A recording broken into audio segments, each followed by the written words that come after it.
What is going on, everybody? I go by Philly Mike, host of the Philly Talk podcast, and we are back. I mean, me and Gate were live yesterday on each other's own channel, but BBP is what I'm talking about is back, Battle Birds podcast. So we are live on 3 channels: the Philly Talk podcast, Gate City Sports channel, and Philly Fresh's channel. And for those who are watching this on the rerun and don't know who either one of us are, I introduce myself and go ahead, Gate. What's up, guys? My name is Steve. Some of y'all might know me by Gate. Some of y'all might know me by Stat Sheet Steve. I don't care what you call me. Just don't call me late for dinner. I'm going to let my guy below go ahead and let everybody know who he is. What's up, y'all? Psych. You're you know that, man. You know who it is. You know what it is. Your boy Philly Fresh, a.k.a. the General. Also a fourth. Yes, a fourth for the Battle Bird podcast. You see these 2 dudes up? They are also a fourth. But you, every last one of y'all, like, subscribe, comment, all that. Y'all are also a fourth. That's why I say a fourth. It's 3 of us, and it's all of y'all. Together, we make 4. What's going on, y'all? Yo, that. Y'all see it on the shirt.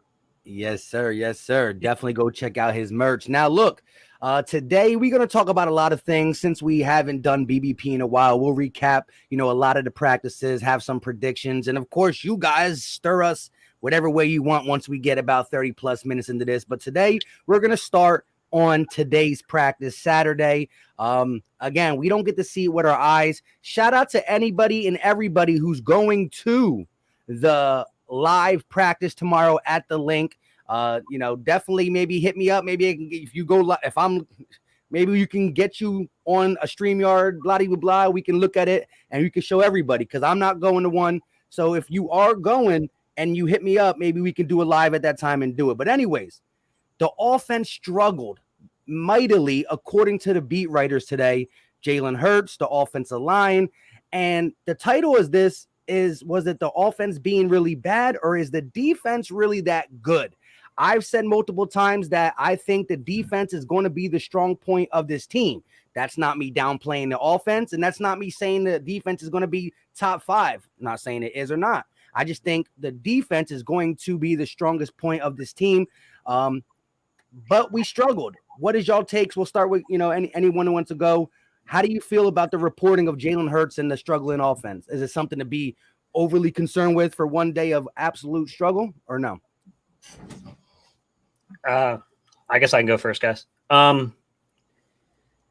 Man, not one day. One day never tells you much of anything. You know what I'm saying? One day is one day. It's more so like you got to watch to see general trends. But the thing is I can only go off of what beat reporters are saying. I can't see it myself. So I can't really know what the read's supposed to be, what the route concepts were. And there's a whole lot of things going on here. Like, number one, it doesn't help that we're already down Isaac Seumalo. We're already down Brandon Brooks. You know what I mean? That's 2 guys right there. LaRaven Clark, who would probably be on second team, he's down.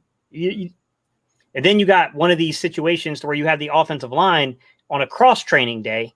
So you got Sua Peta taking the reps at left guard on the first team, and you got Nate Herbig taking second-team reps at center. There's a lot of instability along the line right now. I mean, to be honest, Andre Dillard's getting beat left and right. I hate to say it, but I thought we were going to get more out of Dillard than what we've gotten, and it hasn't looked good, man. So I think it's affecting the flow of the offense. Now, what I will say is this. This is a good – I guess there's different ways you can look at it. I think this is a good thing for Hurts because it's easy to win reps when situations are ideal. It's far harder to win reps when your offensive line can't block nobody. Like, that's a hard situation.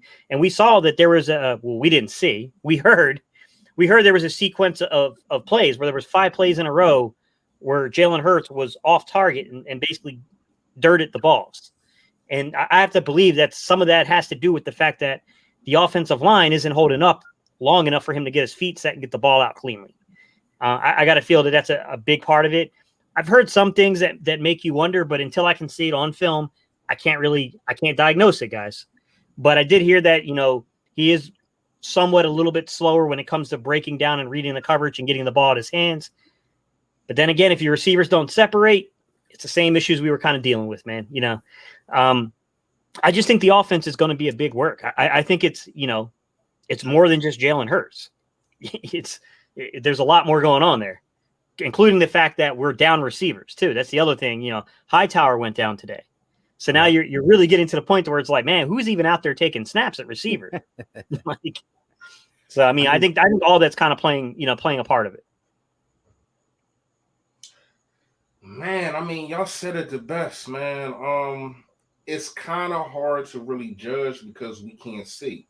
Y'all all know me. I'm an eye test guy. I look at and I evaluate and I snap or I don't. You know what I mean? But if you hear from one person, that's one thing. If you hear from 5 different beat reporters, something is there. Now, I'm not just talking about today. I'm talking about overall. I'm talking about Andre Dillard getting beat like an African drum out there. And it does have me cause the pause. First of all, is Andre Dillard bad, or is Derek Barnett and Derek Barnett and Josh Sweat just doing their thing? And I just made a video probably like an hour ago. Make sure that y'all go check that out right after you watch this live. But my thing is, it's looking like the defense is going to have to carry us through probably the first, I want to say, 7 games. They're gelling more, and it has nothing to do with the coach. I don't think it has nothing to do with the quarterback. But when you look at a guy in Jonathan Gannon, he has a couple guys on his side that he already coached. You got Eric Wilson coming to his own, and they're saying that Taylor has been bought. They say he's been eye-opening. And I kind of knew from the athleticism, but and the chances of, and then hearing him, shout out to Philly Mike, having him on the page, hearing him talk about not being able to play. But when you look at him, he has the skill sets. It's all about putting everything together like a puzzle. And I think he finally, I'm not going to say found the final piece, but you know how when you start a puzzle, you get the edges together first. You know what I mean? You get that's how I used to put puzzles together. Mm-hmm. I get the outer things all together first. And I think he's starting to do that. And this dude can be scary. And then when you got Josh Sweat, I think Brandon Graham's still going to hold his own. I think having a system, a defensive system that doesn't have the cornerbacks 10 yards back and a quarterback can just pitch and catch. Like, how many times have we seen in Jim Schwartz's system that it was just pitch and catch because dudes are so bad? A competent quarterback is going to say, oh, yeah, I'm just going to give my guy the eye, and he's going to run a sling. And we were 3rd in pressures last year, but the pressures didn't turn into sacks. And I think that's mainly the reason. It's because of Jim Schwartz's system having these guys play back so much. I think you're going to see a different situation. Go ahead. We were 3rd in sacks. I thought we were 3rd in pressures. I don't know about that. I know we were 3rd in sacks though. Well, that's even more. But for real, because I've been looking at tape, and I want to apologize to Fletcher Cox. Now, I'm not saying I'm all the way wrong. Yeah.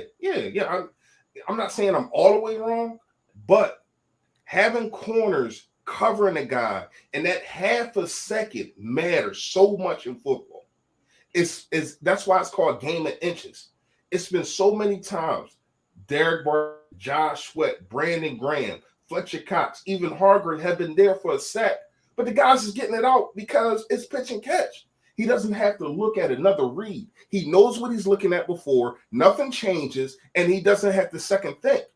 In this defense, I don't think you're going to see that. I think you're going to see this defensive line eat just because the corners are going to complement. See, we all want the defensive line to complement the corners. Go get the guy. Go get the guy. Go get the guy.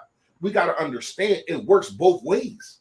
It works both ways. The corners have to help the defensive ends too, and the defensive line. Because if you don't, and there is that millisecond, that's all it takes. and the ball's out of his hands. Go ahead, Joe. Yeah, I wanted to elaborate on that. Shout out to Joey Shakes in the building. He said all eyes on Fletch, very important. And we are here, and he's having a great camp. And I think he was nicked up a little bit more than what we expect last year. And I think the corner play played into the defensive line, especially the interior not being able to get there, a game of seconds and inches. But I also want to say this. Yes, as I said, all this all season since we acquired everything we acquired. Well, since we got Steven Nelson, I think the defense is going to be the strong suit. And I think Jalen said it best. You know, the defense we're going to play is going to be a lot of go see ball, go get ball, use our athleticism. The offense is timing and a lot of different things. And the offense has been more nicked up on the O-line with Brandon Brooks, John Hightower, Devontae Smith. So you can't get mad at one horrible practice, but that is what the Eagles beat writers were waiting for. That is what some Eagle fans were waiting for because, you know, shout out to LB. He put up some pictures of Jalen Hurts being 14 to 16 good camps. And right there, now they got something to talk about. Here's the thing. He's a young quarterback. He's going to take his lumps. We got to wait and see how everything transitions. Nick Sirianni with timing and timing routes and leaving these wide receivers run option routes are going to be a little bit more difficult than installing actual plays. You got to really have that connection. And again, Devontae Smith not being there, John Hightower not being there, Quez wasn't there early, Travis Fulgham in and out. The only people that have been there are the tight ends, and you see Hurts is actually getting a great connection with both Ertz and Goddard. So I'm not worried at all at this point. I think in game scenarios, you're going to see the run game via Hurts and the running backs we have to take some pressure off. But that is the big thing. Hurts being consistent. That's what we got to see. And again, at 10 practices, you get one that's really bad. And I do think we're not giving enough credit to this defense. A lot of people are talking about, what's his name? Darius Slay getting beat up a lot because we see this, that, and the third. These 7-on-7s and wide receiver corner drills are meant for the wide receiver to succeed. And a guy like Dave Sendero said, you got to be impressed with the way they're setting it up for the wide receiver to succeed. Darius Slay got some sticky coverage, and in this system, I think he's going to show out to be one of the, top 10-ish type corners. But before I hand it over to Gate, what do you think about the offensive line cross training? Is that for more just depth at positions, or that to try to see Andre Diller, Jordan Mailata, a Nate Herbig, guys that can fill in first off the bench? A little bit of everything. A little bit of everything, Mike. Yeah. Real quick, I forgot about the super chat. My bad. I've been slacking. You're good, bro. Go ahead. Michael Felder with the $10 super chat. You have more vets on this defense that can use their experience on the young offense guys. Are trash and second and third stringers. Relax. Exactly. That sums it up too. You got the guys who need more time on offense, so it's nothing to get crazy about. But go ahead, Steve. I want to hear your thoughts on that offensive line cross training today. I mean, I'd have to, some of the particulars, we'd have to get somebody like Jalen Williams to really go into depth about how line play works like that. But what I took from it, Mike, is that the way they're going to construct the roster, they're going to want their guards to probably swing tackle.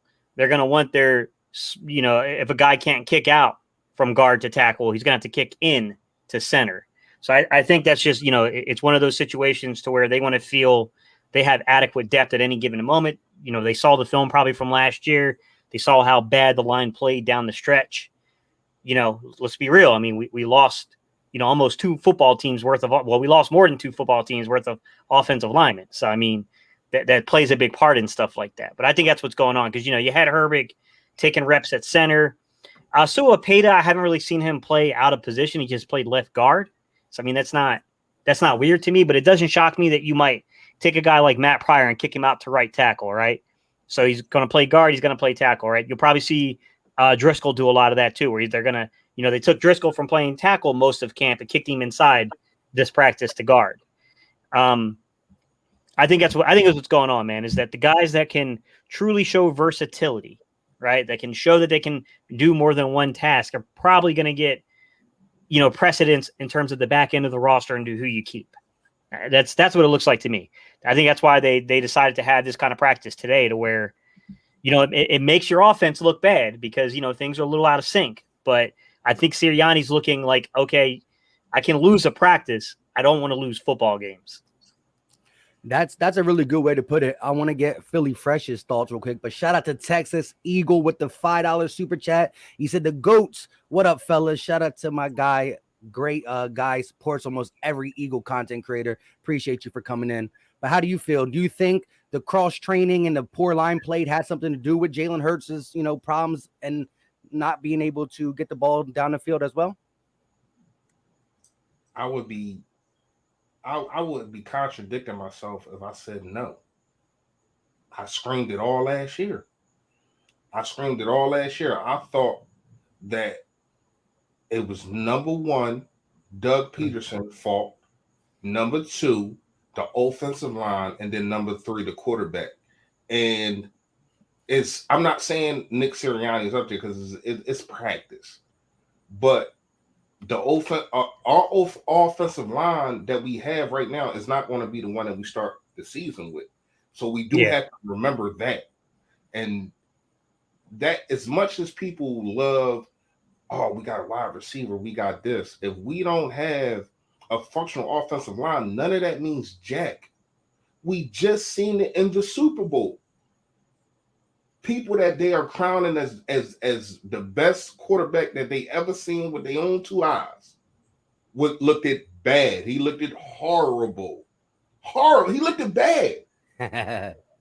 Like for real, he looked at bad. This running back 30 yards to try to complete a 5-yard pass, and it wasn't even being completed because of his offensive line.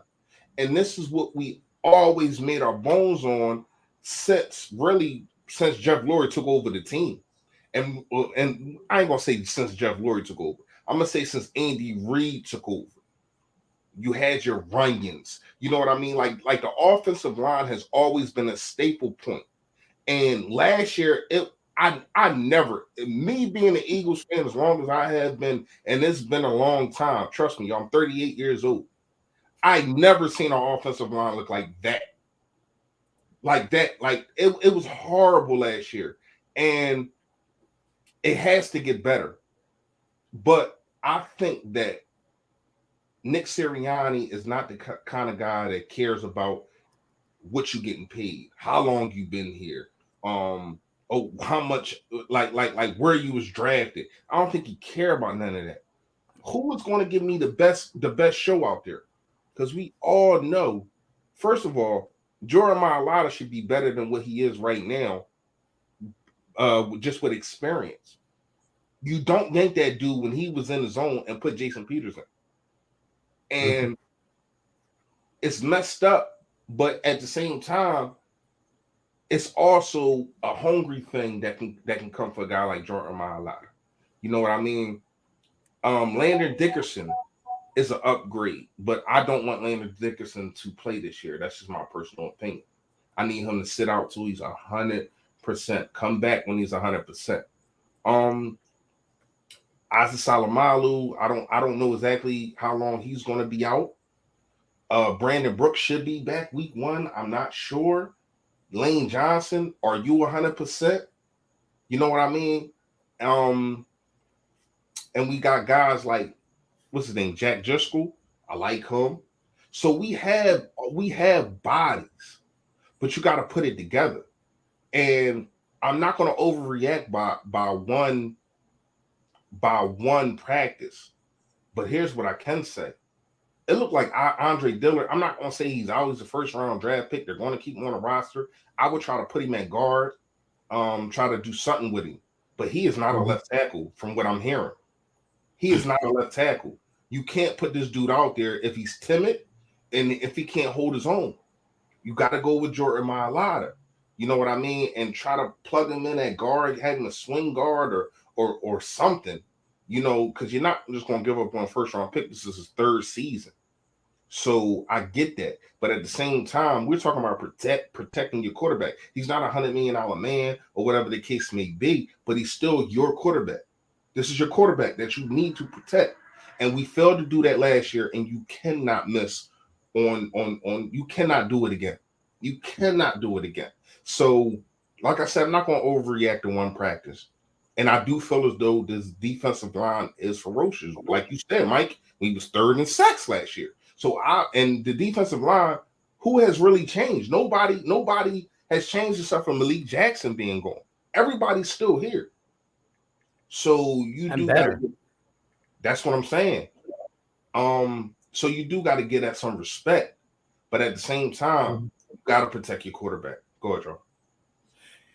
Yeah, I think you both guys. I think both of you said it the best. I like how Gate also talked about, the cross training. You rather lose a practice than lose a game that is very important, especially early games. Every game is important for the NFL season. We got an extra game, but it's not like MLB or NBA where there's 80 or 100 games where you can lose 2 or 3 in a row and it doesn't matter early in the season.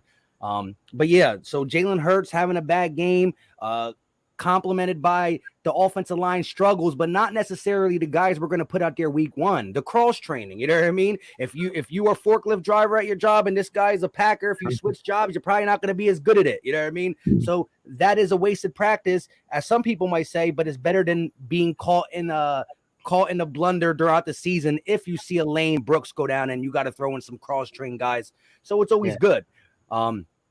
Again, Jalen Hurts will have his struggles just because of being a young quarterback and adjusting to the NFL, because we saw him come out of games really hot and not being able to finish the same way in the second halves. We saw some teams change the way they play him with tape and all that. But I do think he has all the mental tools to try to be better. He's a baller. He's one of them guys who's a baller, a playmaker. It might not always be pretty, but I think he's going to be able to get the job done. And I do like what we did around him. Can I say something real fast, Mike? I need everybody to be patient, because we do have to understand this kid is going through his 4th offensive system in 4 years. Think about that. He was in Alabama, then he went to Oklahoma, then he came here, and now he's here again on another. So every year he got to learn a whole new system. That's true. Gates, you was a quarterback. How hard is that? Just touch on that real fast. How hard is that? It's very difficult depending on the complexity of the offense. Right. And, Nick Sirianni's out there quizzing guys. That was the other thing that was coming out. Yeah. Pop quizzing guys. He's talking about take out a sheet of paper and get a pencil. It's a pop quiz.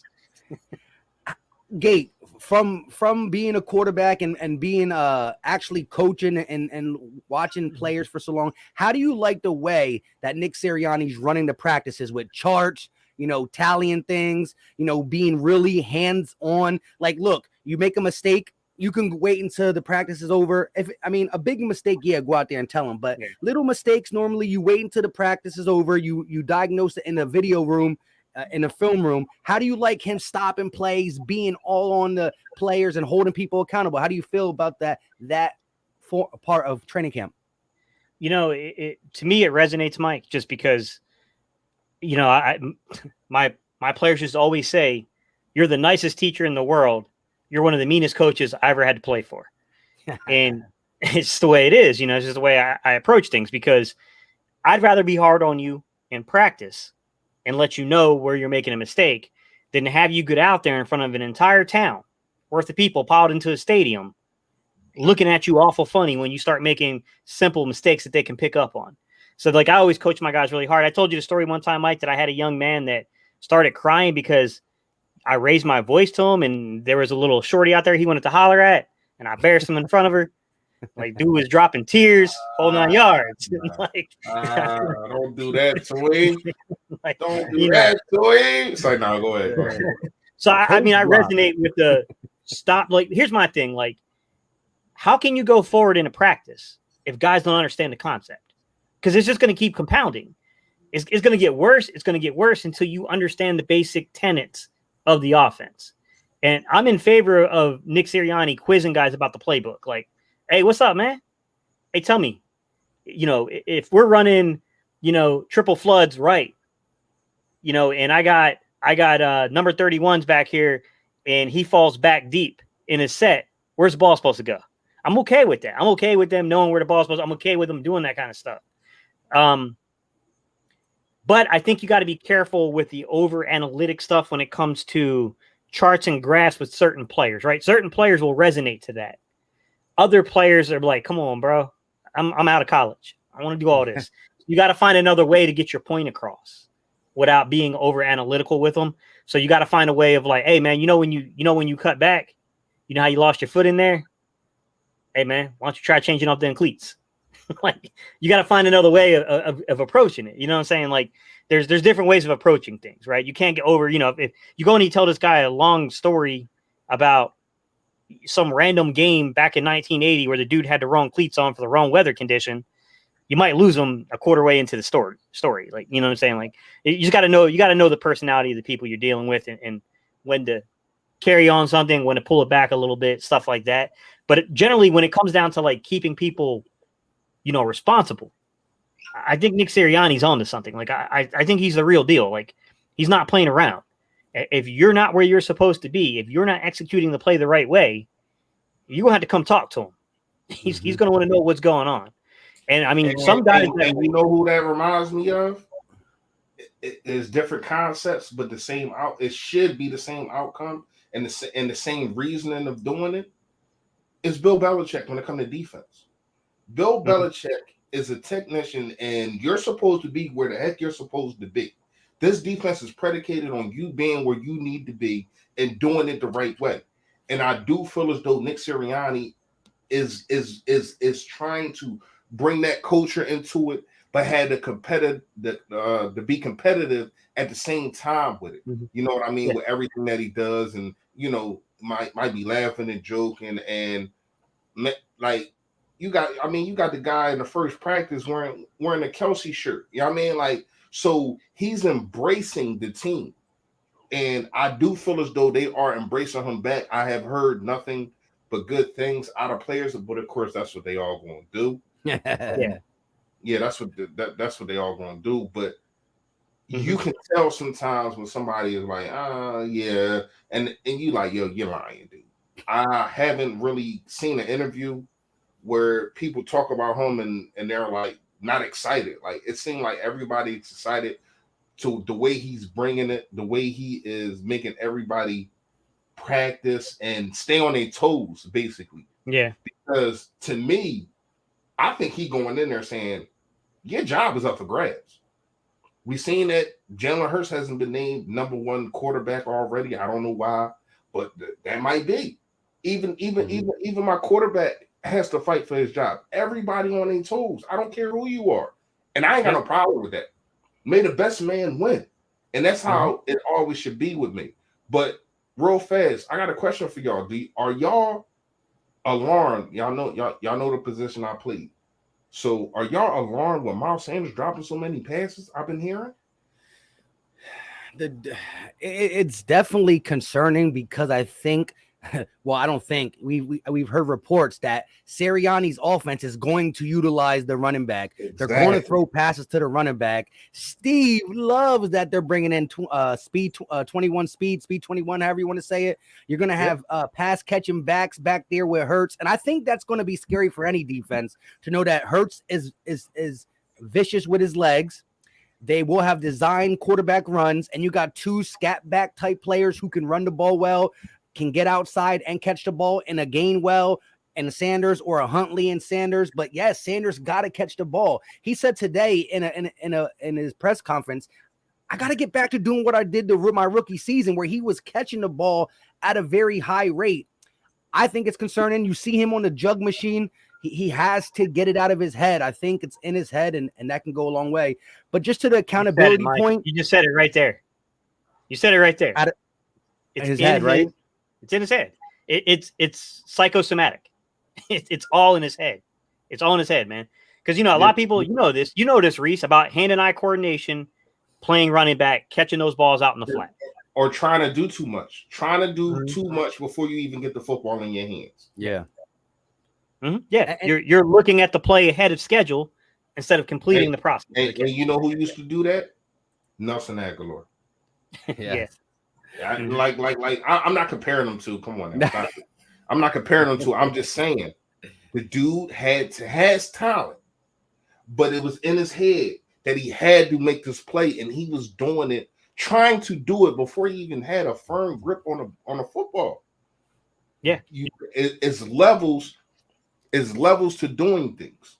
Number one, grab the ball. Number two, protect yourself. Number three, protect the football. Number four, make the moves that you need to make. And after that, hopefully touchdown. Number five.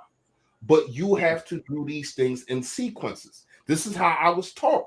Those were the 5 things that I was taught. And he needs to go to the basics and get back to himself saying, you know what? Mm-hmm. Come on, man. Ain't nobody last year had more longer runs than me. I had 375-yard Jones? Like I can be an elite running back. They got me Drew Drones. I can't remember the dude name, man. Number 32, short dude, man. Yeah, Mighty Mouse, Maurice Drew Jones. Maurice Drew Jones. I hate that he got my name. But anyway, the fact of the matter is he got this dude like 27th, something like that. So prove yourself, but at the same time, be true to yourself. Be true to who you are. What made you good at Pittsburgh? Watched you at Pittsburgh. What made you good your rookie year? What made you good last year? Do those things and you will be fine, especially in this offense, I think. I think that he can be a major part in this offense because I do think it's going to be 3 running backs. You know what I mean? I'm not sure exactly where Jordan Howard is going to fit. But I do think that they will use him in short downs, 4th inches or 3rd downs and all that. But the other running backs that we got, like when you look at it, man, you out there fighting. That's where it goes down to. Yeah. Still, you're out there fighting, and you can't let that get in your head, man. Yeah. So there was a couple comments in here I wanted to tackle because it was leading into what I was getting into, which was Philly B in an Are You Awake said the same thing basically, and it was where I was going with the point, which is how players are responding to Sirianni's kind of tough-natured coaching. You know, Huntley early on in camp was really, really the center of Sirianni's attention because he wasn't hitting his drops correctly in the receiving game. And Sirianni was all over him early in camp. The last 5 to 7 days, Huntley has dominated the narrative because of how well he's playing. You know, Jalen Reagor gets taken apart by Kevin Patullo and Nick Sirianni, comes back the next day and probably makes the highlight catch of camp. Accountability. It's going to be a huge thing, man. That catch is crazy. Yo, you know how many people sent me that catch, man? Yeah. That catch is crazy. But, I like that.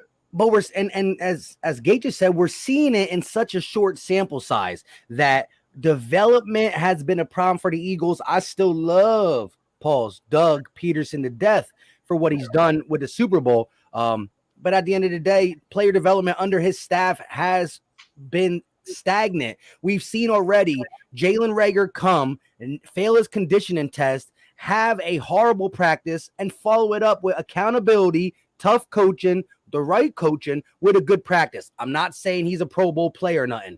As Gates said, Jason Huntley was talked about for not doing what he needed to do in the pass game and in the run game with his foot cuts and all that stuff. He gets some time with the coaching staff, and now he's been a hot commodity. They're talking about him making the team, possibly this, that, and the third.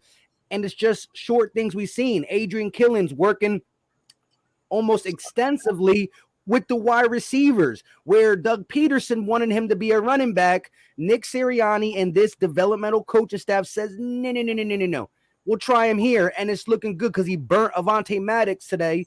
I mean, who can't? I'm just kidding. He burnt Avonte Maddox for a long touchdown today. I know I had to throw a little shot. I'm just kidding. But yeah, but you know that's the right guy to beat though. Mike. It looked like McPherson might take that job. He's looking nice. Yeah, I think McPherson they're playing him outside though. I think it's the one he's got to be careful of is Josiah Scott. Josiah Scott's playing pretty well, and he's a nickel. You know, he was another one. I know who he is, but I haven't heard about him in camp yet. Oh no, he's been he's been picking balls off and everything. Yeah, he's been Yeah, he's been around the football a lot. Yeah, I think it's going to be a heck of a battle, actually, for the back end of the roster at corner because, I mean, right now, I'd say that you got four known probably commodities. Well, I'd say you got three guys are going to make the team. And, you got Darius Slay, you got Steven Nelson, you got McPherson. Those three are making the team at corner. And then you're kind of, it's a little up against the wall with who's next. But I got to be honest, you look at guys like Josiah Scott. Josiah Scott's had a really good camp, right? You look at guys like Craig James. Craig James is a guy who's a really good special teams contributor, and he's got inside-outside flexibility. You got Michael Jaquette, who has the physical makeup to be, a guy that you can put out there in the red zone against a tall receiver. I've been hearing good things about him too. I've been hearing good things about Jaquette, but we all know what happened to him. They put him out there, they put him out there as a sacrifice goat, man. Yeah, they did, bro. They did him wrong in Dallas, man. They did him real wrong. They was picking on that dude, man. You get a catch, They was like Oprah out that job, man. That was crazy. Yeah, that was Jim Schwartz, man. I mean, at some point, bro, I know you don't have a lot of safety left, but you got to give safety help over there, man. Like what? No, you gotta do something. Gotta do something, man. Go ahead, Mike. No. So I know, Steve, I don't know if you talked about this early in your stream last night, but I saw the title of it, and I kind of want to transition to about the restructuring Lane and Barnett, like what we're going to do with the money. I don't know why I can't talk today. But before we do that, we are live on 3 channels, the Philly Talk Podcast, Gate City Sports Channel, and Philly Fresh. If you haven't checked out one of the other content creators' work, do me a favor. After this video, keep it in mind, go search them up, watch what they do, and hit that subscribe button. Again, live on 3 channels. We have 211 people total watching. Now, again, you might look in your chat and it might, but across the 3 platforms, 211. Preseason's here. Before the preseason starts or even before the season starts, we freed up some money. Do you think it's just for using it if somebody gets cut that's worthwhile from another team? Or do you think the Eagles are just going to roll over into 2022 season with it? Or could we even use that for an extension for Dallas Goedert? What do you think the money that's freed up's for, if you have any hunch? I mean, you never really being freed up for other than the fact that they will need some cap flexibility just for the, just the way that everything kind of goes for a season. I think the bigger problem we're going to have, Mike, is 2022 because I think it was Paul was talking to me earlier in chats. We were kind of talking back and forth, and the NFL did come out apparently and say that the cap for 2022 will not exceed 208. So we don't know if it's going to be 208, but just a little math here, guys. For this year, it was only 182.5. So if it's 208, we're talking more than a $20 million increase, which would be very beneficial for the Eagles. So I do think you need some of that money to go over, but I don't think it's outside of the realm of possibility that they don't use a little bit of money to sign a veteran guy to come in and compete at something like receiver or wherever they feel that there's a need because, Sirianni's going to want to compete, man. For a coach, people forget your rookie year. They forget that, like you didn't have a great talented roster. 4 or 5 years from now, all they do is they look back and they see your record. Everybody forgets the context. So for him, he wants the context to be really good. So, I think he wants to compete right now. Fresh, you think you have any idea what they want to use that with or just rock out with it? I think Howie do got set up his sleeve. I'm not saying Howie has never been a scared person. He goes out there what he can and does what he can. Me personally, I'm looking at Larry Fitzgerald. Man, and I was going to make a video about this a couple days, but I've just been busy as heck at work. The restructure to me is a veteran wide receiver, and that kind of guy doesn't just help on the field. He helps in your locker room. He's a stand-up dude. You hear nothing but good things about the dude. Been in the game, 13, 14 years. Can play the slot, play the outside, and they asked him to go to the slot. He didn't make no huss, no fuss. He didn't do like Antonio Brown. He didn't do none of that diva stuff. You want me to play the slot? They said he called Shannon Sharp. This is what Shannon Sharp says. He called Shannon Sharp like, yo, like they trying to make me move to the slot. What should I do? He like, well, excel there. And he did that. Been to a Super Bowl, did not win, beat us in the net, in the whatchamacallit, in the what's it called? NFC Championship game. Championship, if y'all remember. And I remember it. He gave us the business. Man, that was a good game. We were getting mauled left and right. We couldn't stop. My God. Yeah. That was what, 12 years ago. What was that, 2010? That was D-Jack's like rookie year, wasn't it? No, there was 9-10 season. 9-10, I think. Yeah, I think it was D-Jack's rookie year. No, that was 2010. That was 2010. 2010 was the Mike Vick experience. It was the 8-9 season. 2008, 2009. Okay, you're right. Because McNabb was still a quarterback. It was the last dream team, right? 2010 or 2011 was the dream 12 team. was the dream team. 12 was the dream. Okay. Yeah. But, that was the nightmare. That was the nightmare, bro. The nightmare. Yeah, but in all seriousness, he brings, and he can teach a guy like Rhaegar how to not just be on the field, but off the field too. And it helps. Like, it's no downfall in bringing Larry Fitzgerald. First of all, I don't think that he would start, but if he does, that means Rhaegar, you got to step your freaking game up, because I think Rhaegar should be in the slot. So if he starts, Rhaegar, you got to bring your game up, and that might help him, or it could break him down. We all know we done seen players come here and another player come here for their position and they fold under pressure. We already know that can happen. Yeah. Hey, Paul, I take Michael Gallup. We have no veterans. Our oldest guy is what? Greg Ward? Yeah. Greg Ward? Yeah, it sounds about right. Yeah. So let me. Also, you know, it's funny, Reese. It might be Greg Ward and then Hightower. What? Because Hightower was an oldest. Like Greg Ward is our oldest. I was saying that before. I don't know what the heck just happened, but I was saying Greg Ward is our oldest receiver, and that's kind of. And I've been saying that for a while. Like, that's kind of scary to me. That has so many young guys and we have no veteran wide receivers for real. That's it. So to me, I get Larry Fitzgerald, man. That wouldn't be a bad idea for like a bridge. You know, we have bridge quarterbacks. You can get a bridge wide receiver to just instill wisdom. I mean, look, a guy like Larry Fitzgerald, who's a technician out route running, if he's in Devontae Smith's ear, a guy who's already pretty darn good and savvy with footwork, you're talking about Larry Fitzgerald just schooling them for 17 weeks.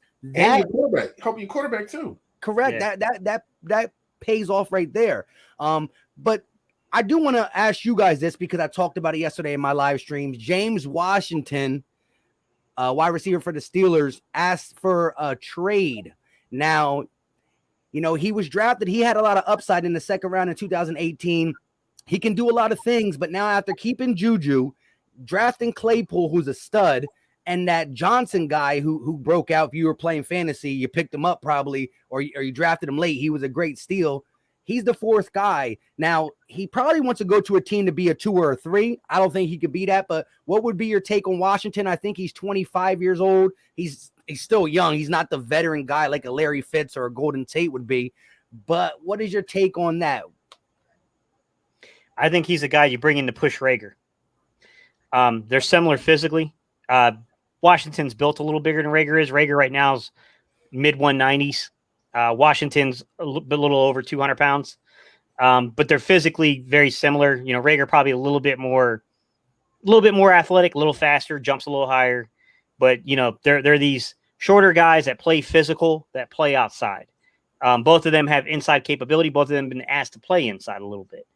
I think that's a guy you get to send a message to Rhaegar. But by the way, you know, Washington, 2019, he had a pretty good year with like 40-some receptions, like 700 yards. But, you know, he got buried with all those wide receivers last year.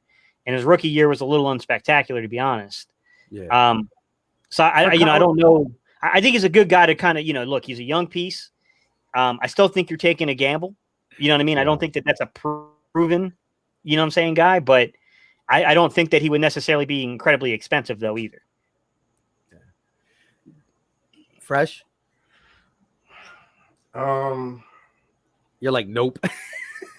I ain't saying no, but what we talking? Like, what we gotta give up for the dude? Like, you know what I mean? Like, to me, I think Larry Fitzgerald is just a better situation. You don't got to give up nothing except for the money that he wants. He's a free agent. You know what I mean? I do like the dude's physical abilities, and I do think that they, especially in this, and if the offense that I think that he's going to run, Nick Sirianni, I mean, is to where as though we're going to get you the ball in open space and you go make a play. Mm-hmm. If that's the offense, that dude could definitely flourish in this offense.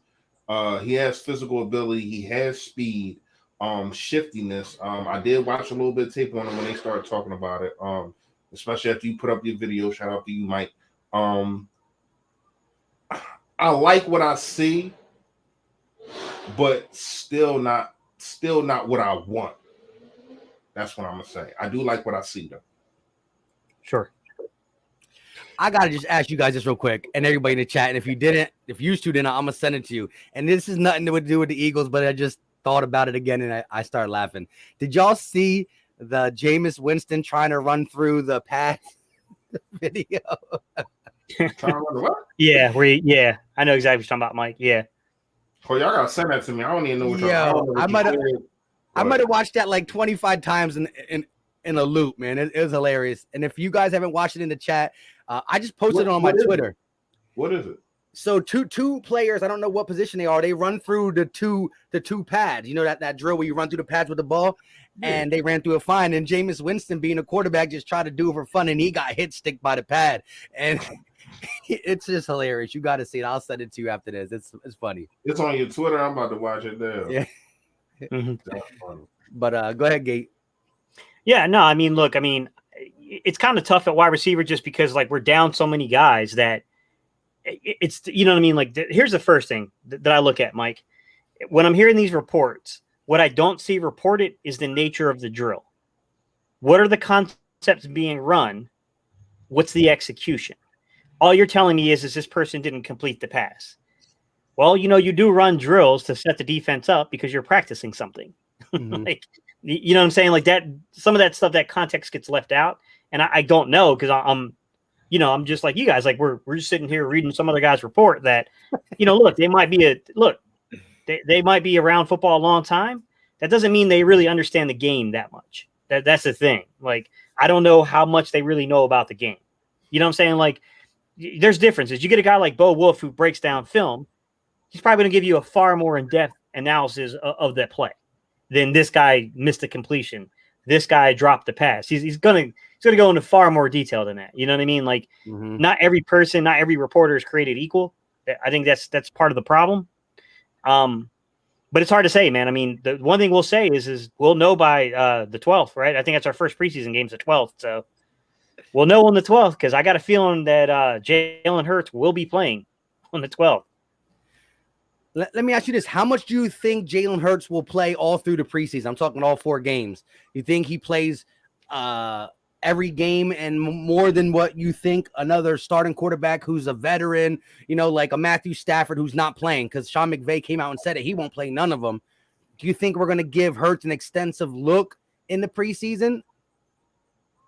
I think they will, especially the game. I think the second game he's going to get a lot of play just because Nick Mullins has the shoulder thing going on. So he had surgery. So I don't know, he can't really, right now, he can't even really push the ball down the field.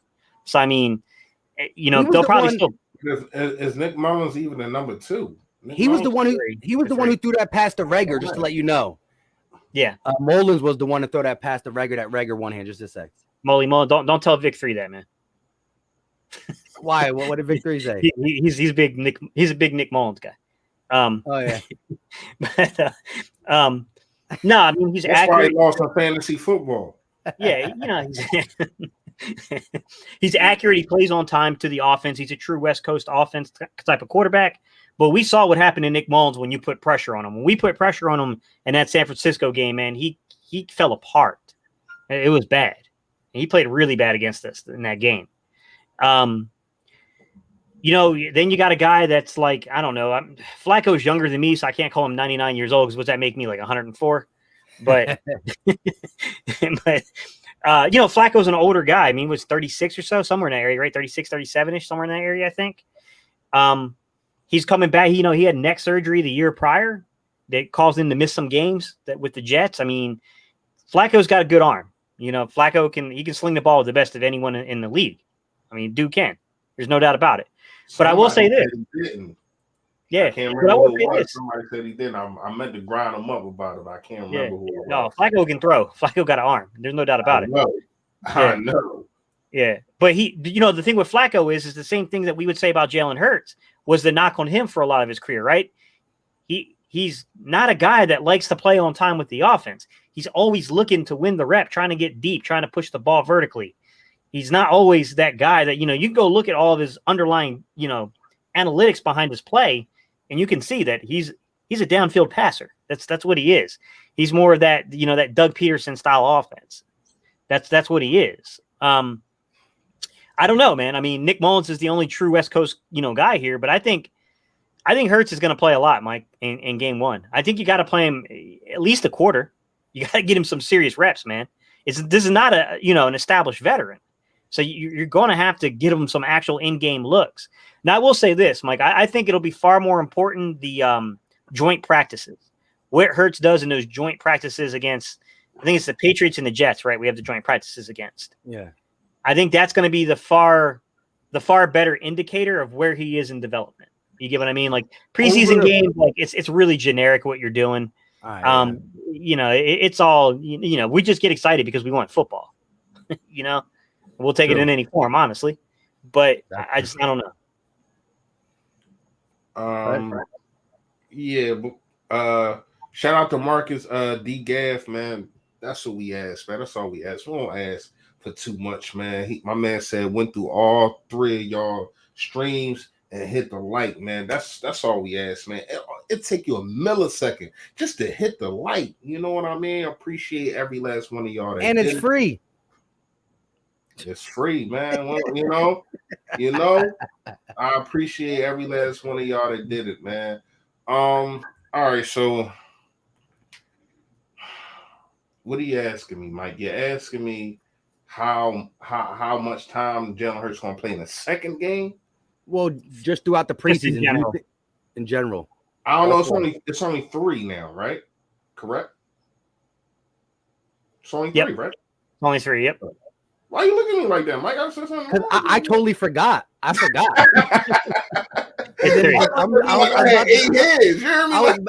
I was about to say no, and I was like, oh yeah, it is. It's weird. So we got to take that into accountability. That it's only 3, and now the third one, whoever is the number 1 quarterback probably won't play. So with that being said, I think he plays 3 quarters in the second game. Ooh, I do. The second game is who? Said the Patriots? I think so. Yeah, I think it is. Yeah, I think he plays after half. All right, I ain't gonna say 3. I'm gonna say a drive after halftime. Halftime, first and second quarter, and a drive after halftime. That's what I'm gonna say. Had to be specific, you know. Yeah. I definitely agree. I think he's going to get a little bit more time than a normal, starting quarterback.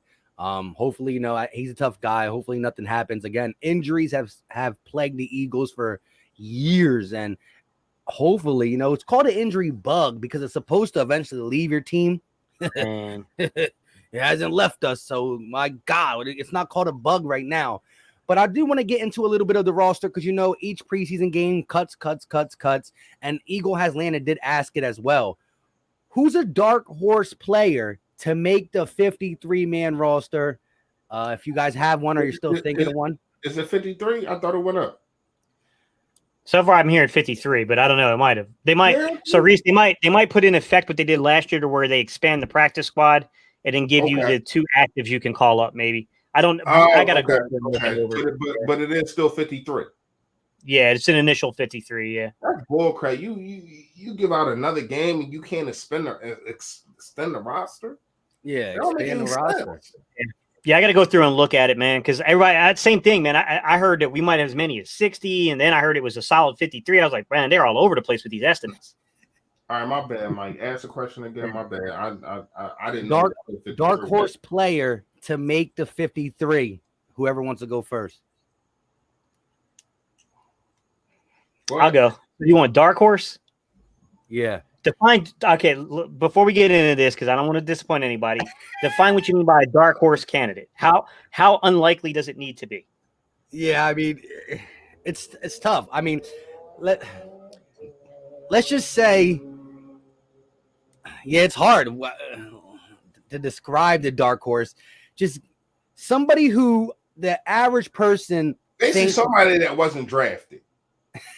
All right. Okay. All right. Yeah, I'll give you guys I'll give you one. I'll give you one that like no one's gonna see this one coming. Y'all ready for this? JJ Yeah.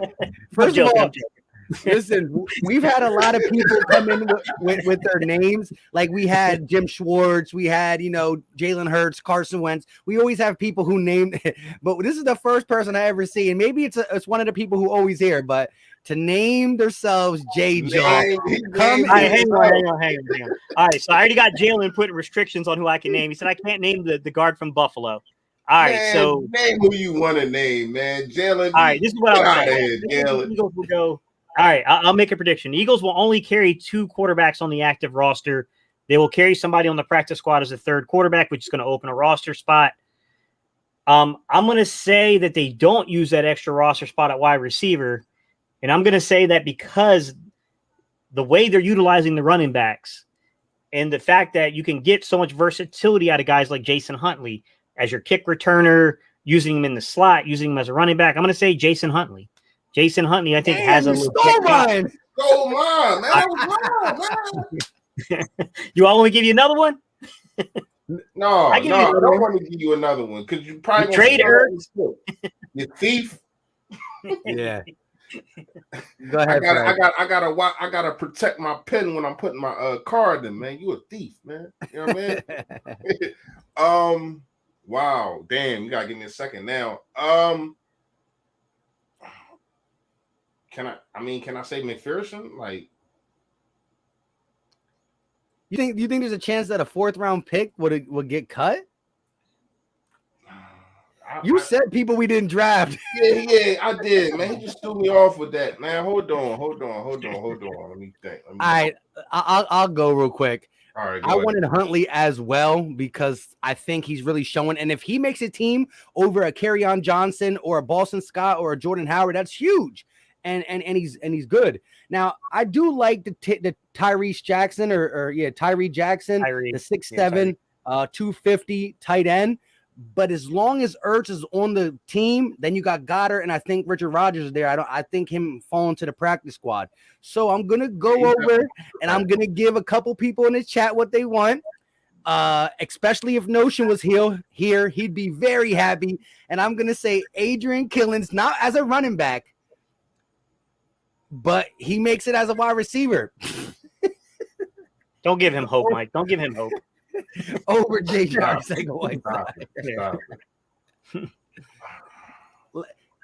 He's getting extensive work with the receivers, solely with the receivers. That's what they want him to be.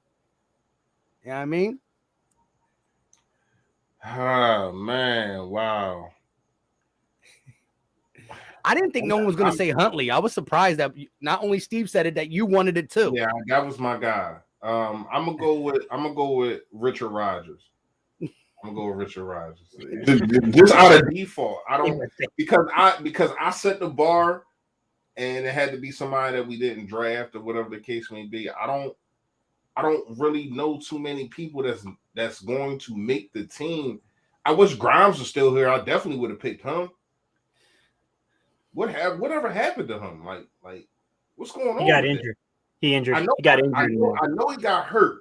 Yeah. Brought him back while he was still hurt, and then they let him go again. Yeah. So do we still have claims to him, or like what's going on with that? Well, technically, anyone in the league could claim him at this point. Could work a contract out with him, not claim him, but work a contract out with him. I don't think anyone will until the injuries, until they have had more so information. much hope for that dude, man. Mhm. I still do. No matter where you go, that dude's a killer. Like I'm not gonna lie to you. Like you watch the tape of that dude and you can't stop watching. The dude is a beast, man. But Mhm. he's not here, so like I said, I'm gonna have to go with Greg Ward. Greg Ward's my dark horse. Greg Ward is my dark horse. Yep. He's been our best receiver for the last 3 years. I don't give a damn.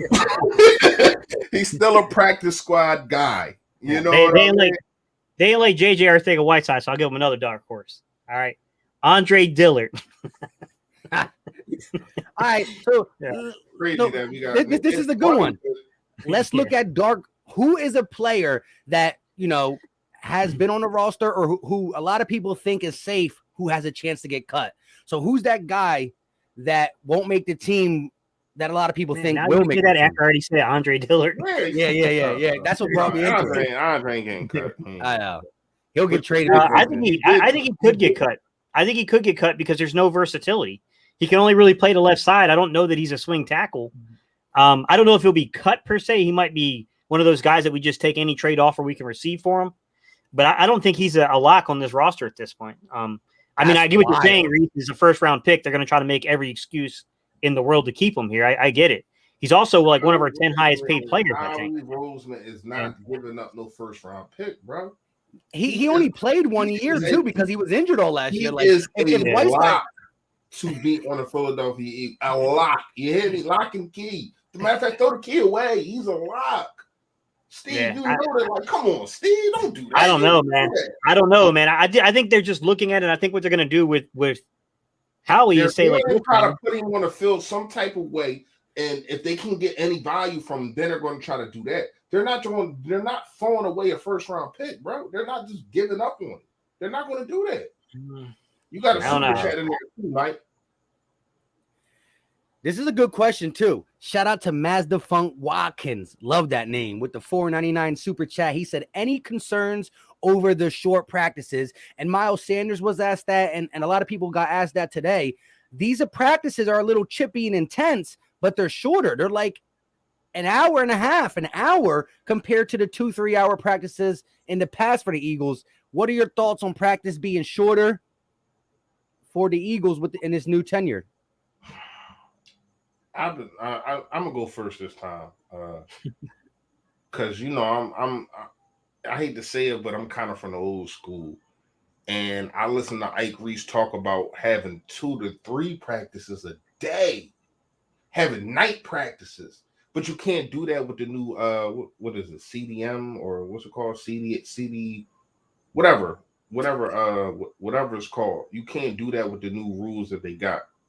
And these players made that rules because they're more Hollywood. They get paid more. They don't want to be in the position to practice so long. They get hurt or whatever the case may be. But when you got a guy like I said, like Ike Reese, and he talked about these practices that they had, these two a days, 3 a days, like it's going to get shorter and shorter and shorter every year. I don't know if it's just the Eagles that shorten their practice because I don't follow too many other teams, obviously. You know what I mean? But what I can say is this is what it is, and it's not going to stop. These players are being more of a diva, number one. Number two, they're signing these contracts to shorten things. They're signing these CBA. They're signing these contracts to shorten more things, to do this, do that, all to get money. Everybody wants to get money, and I ain't got no problem with that. Damn sure, I want to get money. You kidding me? But at the same time, it is helping the product. It's all about the bottom line now. Like when you came to the vet in the 90s, it wasn't about the bottom line. It was about you come here, you walk out with your freaking head down. Even if you won, you better not say you won until you get home. But now I'm not saying it's softer, but at the same time, it's about the money. It's about finesse. It's not about strength. It's not about takeover. It's about finesse and the bottom line. So I'm not saying I ain't got a problem with it, but this is just the way it is right now. This is the way it is. I mean, you got a dude in Kevin Durant that just got $50 million a year. $50 million a year. A basketball player, bro. You're getting baseball money. So it's not just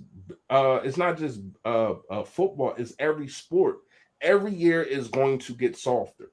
You know what I mean? And it's crazy that the softer it gets, the more injuries we see. I don't know how I don't know if y'all people, but I do. Like these stars are getting more injured every year because they're not practicing hard or they're scared to have practice and get hurt in practice, but then they're not really physically, like your tendons and your bones are not really physically in strength when it come to game time, because people ain't playing in game time. And that's when you see these injuries, because these dudes, they really not physically prepared to go on the field because they didn't practice how you're going to practice in the game. Go ahead, Charles. I would just say it's I don't know, the reasoning they give is because they want to expose players to the likelihood of having less injuries. I mean, there's all kinds of arguments around that, like Reese just kind of said. My thing is that, looking at it from a coaching perspective as a coach, if you're installing a new system and you got a new group of guys, you have a young football team and you're only getting hour to an hour and a half of field time, that means that primarily you're educating your players through film and through meeting rooms, which there's nothing wrong with that. But I mean, personally, I like to have a little bit more field time, even if it's not, going full out, after each other, like a full padded practice. Like I'd like to have at least walkthroughs or something I could do to get them in the right spots, get them to know exactly where I want them in their depths for their drops. I would want that time to do all those things. And I just feel like it's really difficult to do that in the time frame that they're allotting right now. So I mean that because we practice a lot longer than that. I can be honest with you. Even in high school, we practice more than that. I agree with that. Hey, Chris Perez, I definitely appreciate all your comments, but you're wrong on that one. Injuries are not down, especially the star players. Star players are getting injured more than they have ever been. Like, just look at the last couple of years. You got Dak Prescott. You got Christian McCaffrey. You got Saquon Barkley. Carson Wentz, obviously. You got like the what happened? I just made a little sound for Carson Wentz because I don't know if I can put him up in the star. First of all, Carson Wentz has been a star. Like it doesn't matter. It doesn't dancing with the stars. I don't know what that means, but anyway. No, I'm just kidding. Go ahead. Like Chris, you gotta understand, like these stars are getting hurt at a high level. Like not just like hurt for a couple of weeks, season-ending injuries, man. Like that wasn't happening in the 90s and in the early 2000s. Like dudes was getting hurt, but not at this clip. That's all I'm saying. Yeah, so my response to this is I'm a little concerned, physically, pads on all the time, doing live hitting drills. If you want to prevent the injury thing and all that, you can just be a little less physical, but grass time is grass time. Chemistry is chemistry. And an hour a day, like you said, I mean, middle schoolers and high schoolers practice for an hour and some change. You know what I mean? I got to be home and do homework. You know what I mean? Before the end of the day. So I just think the time is concerning. I like how Nick is doing it. He's interrupting practices to correct him right then and there on the grass. He's doing charts. He's really hands-on. But you got to do it for longer. And look, I'm going to criticize things when I think they need to be criticized, and I'm going to, talk highly about things when I think they're in a good light. And I do not like the time. I do not like how we only practice for an hour. I mean, pads on, pads off, hit, not hit. The time is concerning to me because, I just don't understand how, everything is so new. This team needs to be together as much as possible to, especially the offense they're trying to install with option routes and a lot of different things. You need to get as much grass time as possible, even if there's no hitting. I definitely agree with that. Go ahead. No, go ahead. No, you're right, Reese. I mean, it's tough, man. It's a tough balancing act. Me personally, like I said, guys, you're really depending upon the players taking some of it on themselves to work with other guys, and to do some things that cannot be required by the coaching staff, cannot be required by the front office or anything like that. It's a tough situation, man, especially if you're a veteran team, probably not the biggest deal in the world. But if you're a young team with a new system and a new, you know what I'm saying? Like it's a bigger challenge. It's a much larger challenge. I want to switch gears because I've been meant to ask y'all this. What are we doing about this game? You missed. But I said Kobe. You can't miss when you say Kobe. First of all, I didn't hear no Kobe. That's number one. Anyway, don't disrespect the GOAT like that. Yeah. All right. What were you asking me before I jaded up? What we doing about this game? Like, I'm trying. We supposed to be in talks of all of us trying to get to a game. Oh yeah, that needs. But I also want to ask the LBs of the world, the Joey Shakes, all the guys to see if we can get it all. But definitely us three too. We definitely got to talk about that game. Y'all was saying the Andy Reid one. I think I was saying the Andy Reid one. Y'all was saying the San Fran opener, right? Yeah, the home opener. Yeah, I was saying the Andy Reid one. Y'all think I'm good with you? I ain't want to go to the Kansas City one. Yeah, well, it'd be rough if we do. Yeah, right. It'll be rough if we do, but I mean, look, San Francisco is not going to necessarily be a pushover either. So I mean, either game is going to be kind of a tough opponent, honestly. I mean, look, I'm good for either game, man. Season opener or the return of Andy Reid back to Philly. I mean, I think both of those are they're big. Those are big moments. You know what I'm saying? And I would love, again, we want to hit up other content creators as well, but we also want to, hey, you guys in the chat, like if we make this happen and we end up getting tickets, like legitly when we purchase them, right? We gonna come on here and let you guys know, because if you guys want to come out for that game, I mean, I know everybody gets the Eagles and stuff. We trying to be out there pre-gaming with all you guys. Stadium with BBP, man, seriously. Yeah. And public service announcement. I want to change my guy to Toph. I just thought about him. I forgot he was on the roster. The dude from the Army. I think he's Brett Toph. Yeah, I got you. Yeah. That's that was the dude who got bench pressed into Jalen Hurts. Yeah, that's my guy. Yo, that was the guy that when we finally got injured that bad, like that, when that last offensive line person got injured, and they were like coming in, Brett Toph. I said, who? I know about him though because it came from the Army and it was a big story about him. So I did know about him, but I definitely I forgot about him. Like, who the hell is Toph? It sound like a Rugrat character. Like, I ain't know who the hell dude was. But yeah. Back to what you were saying, Mike. My bad. Go ahead. Nah, I would like to put faces to the names, like the M&Ms, the J.J. Arcega-Whitesides, the Paul Mancinis, the Chris's, even though Chris got his face right there anyways. But, it'd be cool to go to the Eagles game and let people know. So if they can get out there, they can get out there. What's going on, man? What's up, bro? Where you been? Oh, man, where you been? That's one of the day one BBPs right there, man. He was there with the Vic threes and the Be More Philly came in here too. Be More Philly's been going all off season. Early on, he was here. Yeah, guys. I'll be at the Panthers game. I see some of y'all in the chat. Yeah, I'll be there, guys. So when we get closer to the game, I'll send out where I'm gonna be, guys. If y'all want to come by and hang out for a little bit, we can hang out before the Panthers game. But we're also trying to get some stuff together for all the content creators to be at a game together, so that way we could do it upright, man. Do a nice little tailgate, do it right, bro. Hope we upset somebody. Hey, Tone, man.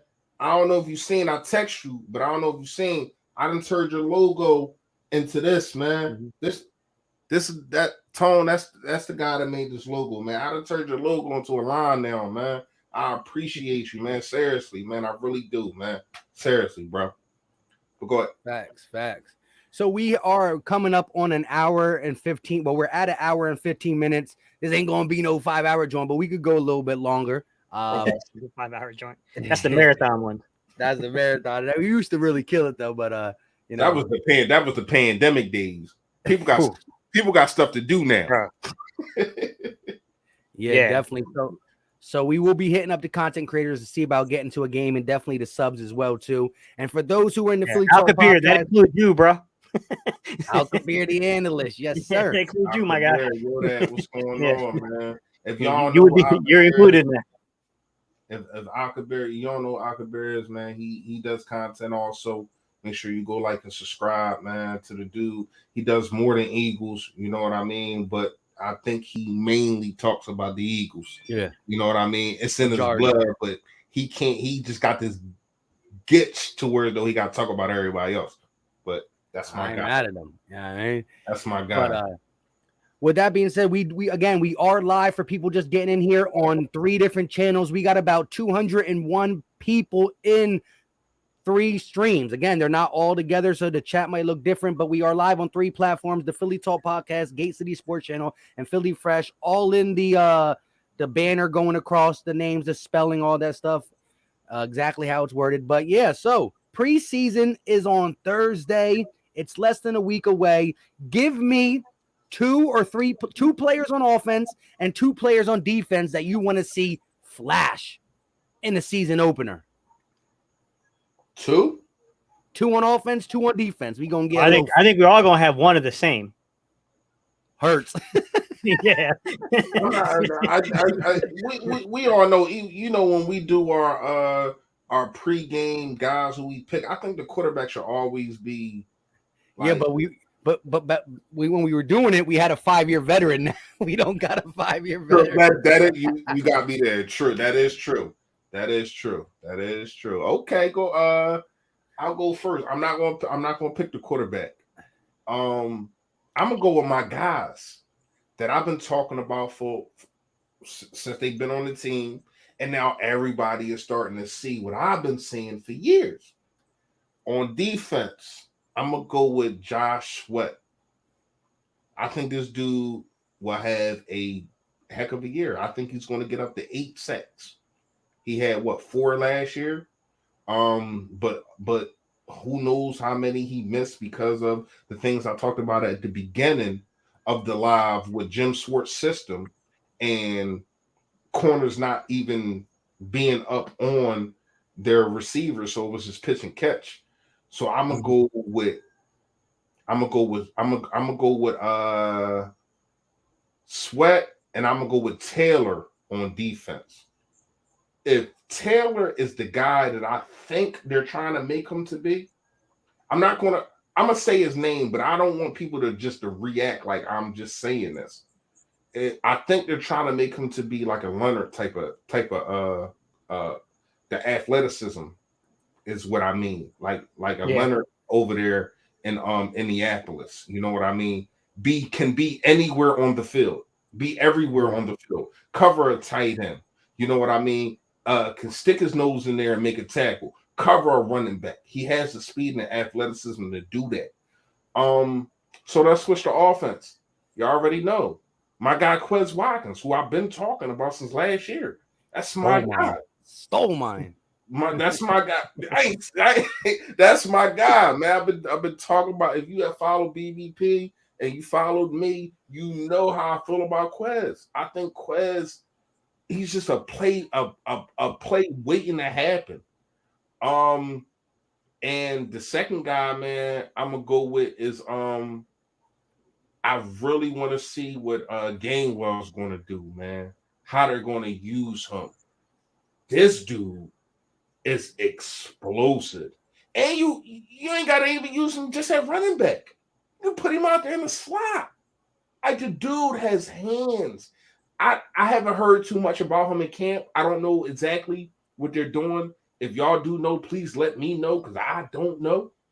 But when I put on a tape of this dude, Mike Gates, when I put on a tape of this dude, my eyes pop. He is really that electric to me. I'm like, whoa.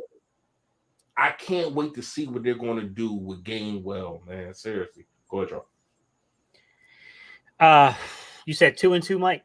Yeah, chat, do the same thing. Throw out your 2 players you want to see flash in the preseason opener against Pittsburgh. 2 on offense, 2 on defense. Why me and Gate go? But Gate, go ahead and take it away. Give me 2 of them. I'm going to say offensively, it's got to be Jalen Reagor, man. You've got to show that you can be a legit home run hitter in the NFL, because physically it's all there, bro. It's something with his mental game and him taking himself out that he's got to show that he wants it bad, and he's going to win. So Reagor to me is a big one that he's got to produce.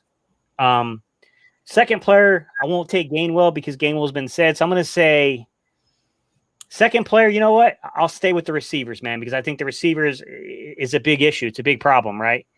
We're talking about bottom end of the roster. If we end up keeping 6 receivers, then I think J.J. Arcega-Whiteside needs to show that he can do something. He's got to show us he can do something. Something. Give me something. Just something. Something to give a positive, like feedback with on the channel, my guy. Something. Just something. Like those are the 2 for me. I got to see them, man. You're talking about a second-round pick and a first-round pick.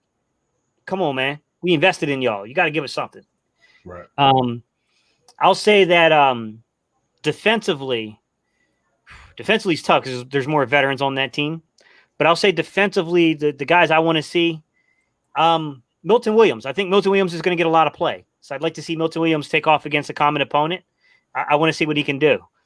And then I'll say that, did anyone say McPherson? I don't want to steal a player. Did you guys say McPherson? No. All right. So I'll say in the secondary, I think McPherson is this is what I believe about McPherson. I think McPherson is the kind of guy that will make a mistake on a play and give up a 20, 30-yard pass.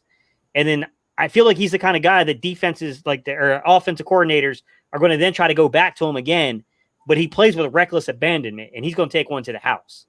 He's going to be in position the second time. He's going to take one to the house. I want to see McPherson. I want to see if what he's showing in camp translates against common opponents. That's a lot of good ones.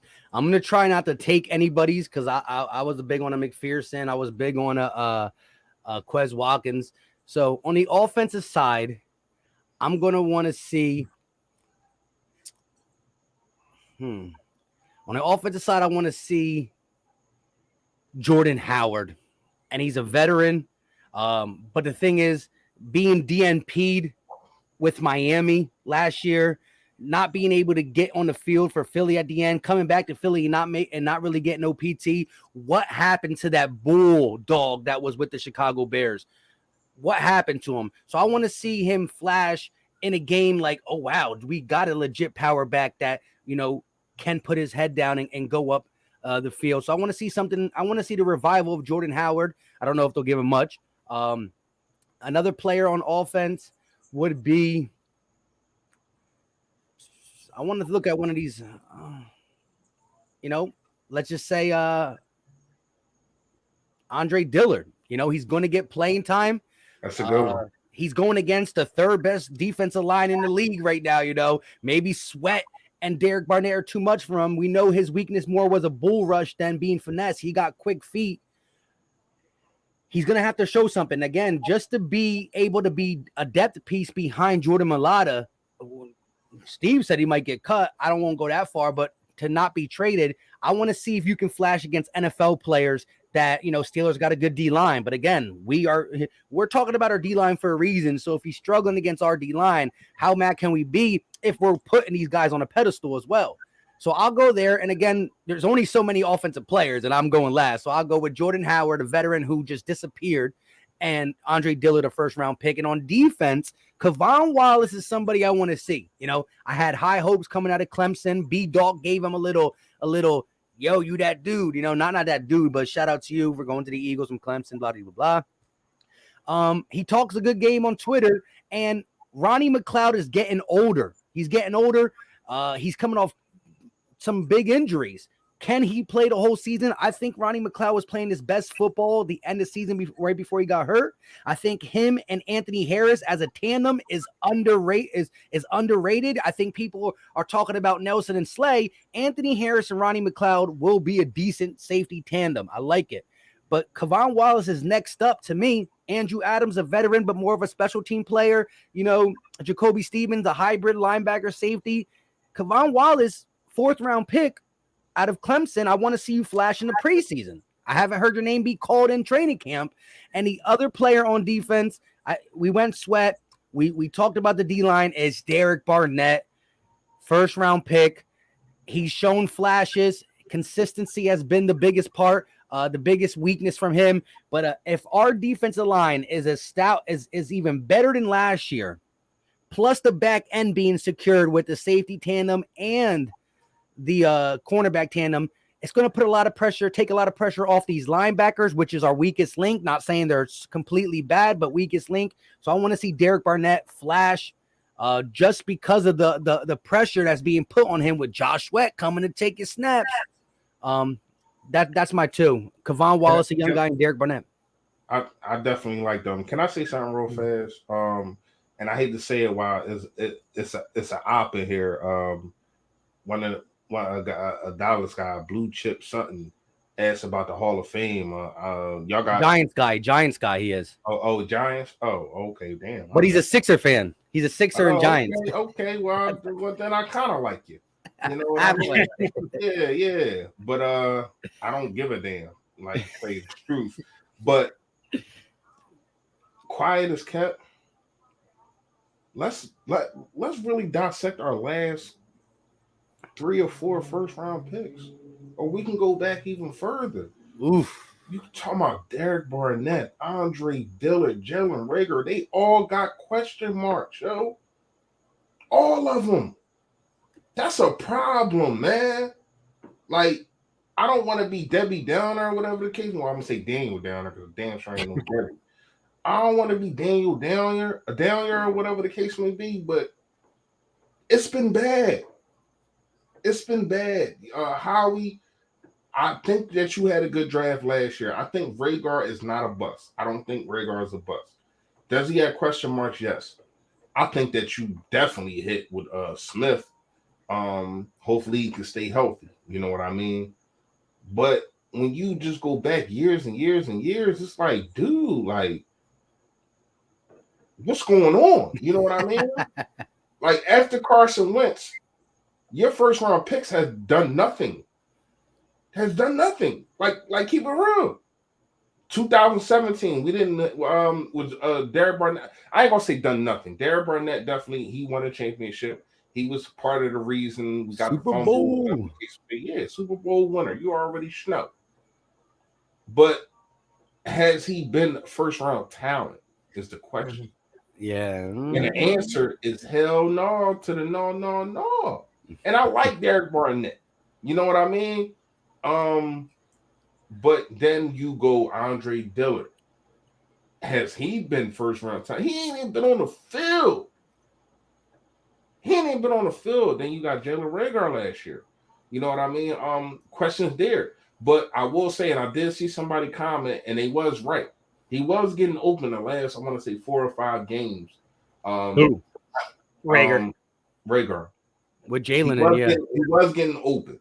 And I think Doug kind of opened the system up a little bit more, and things started to happen more because we had more of a running quarterback, and they tried to make Carson Wentz to Ben Roethlisberger. I don't know why. That was stupid as hell, but whatever the case may be.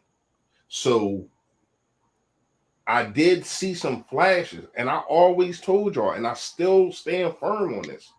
I think Jalen Reagor is a better Nelson Aguilar, but it's up here, just like Nelson Aguilar.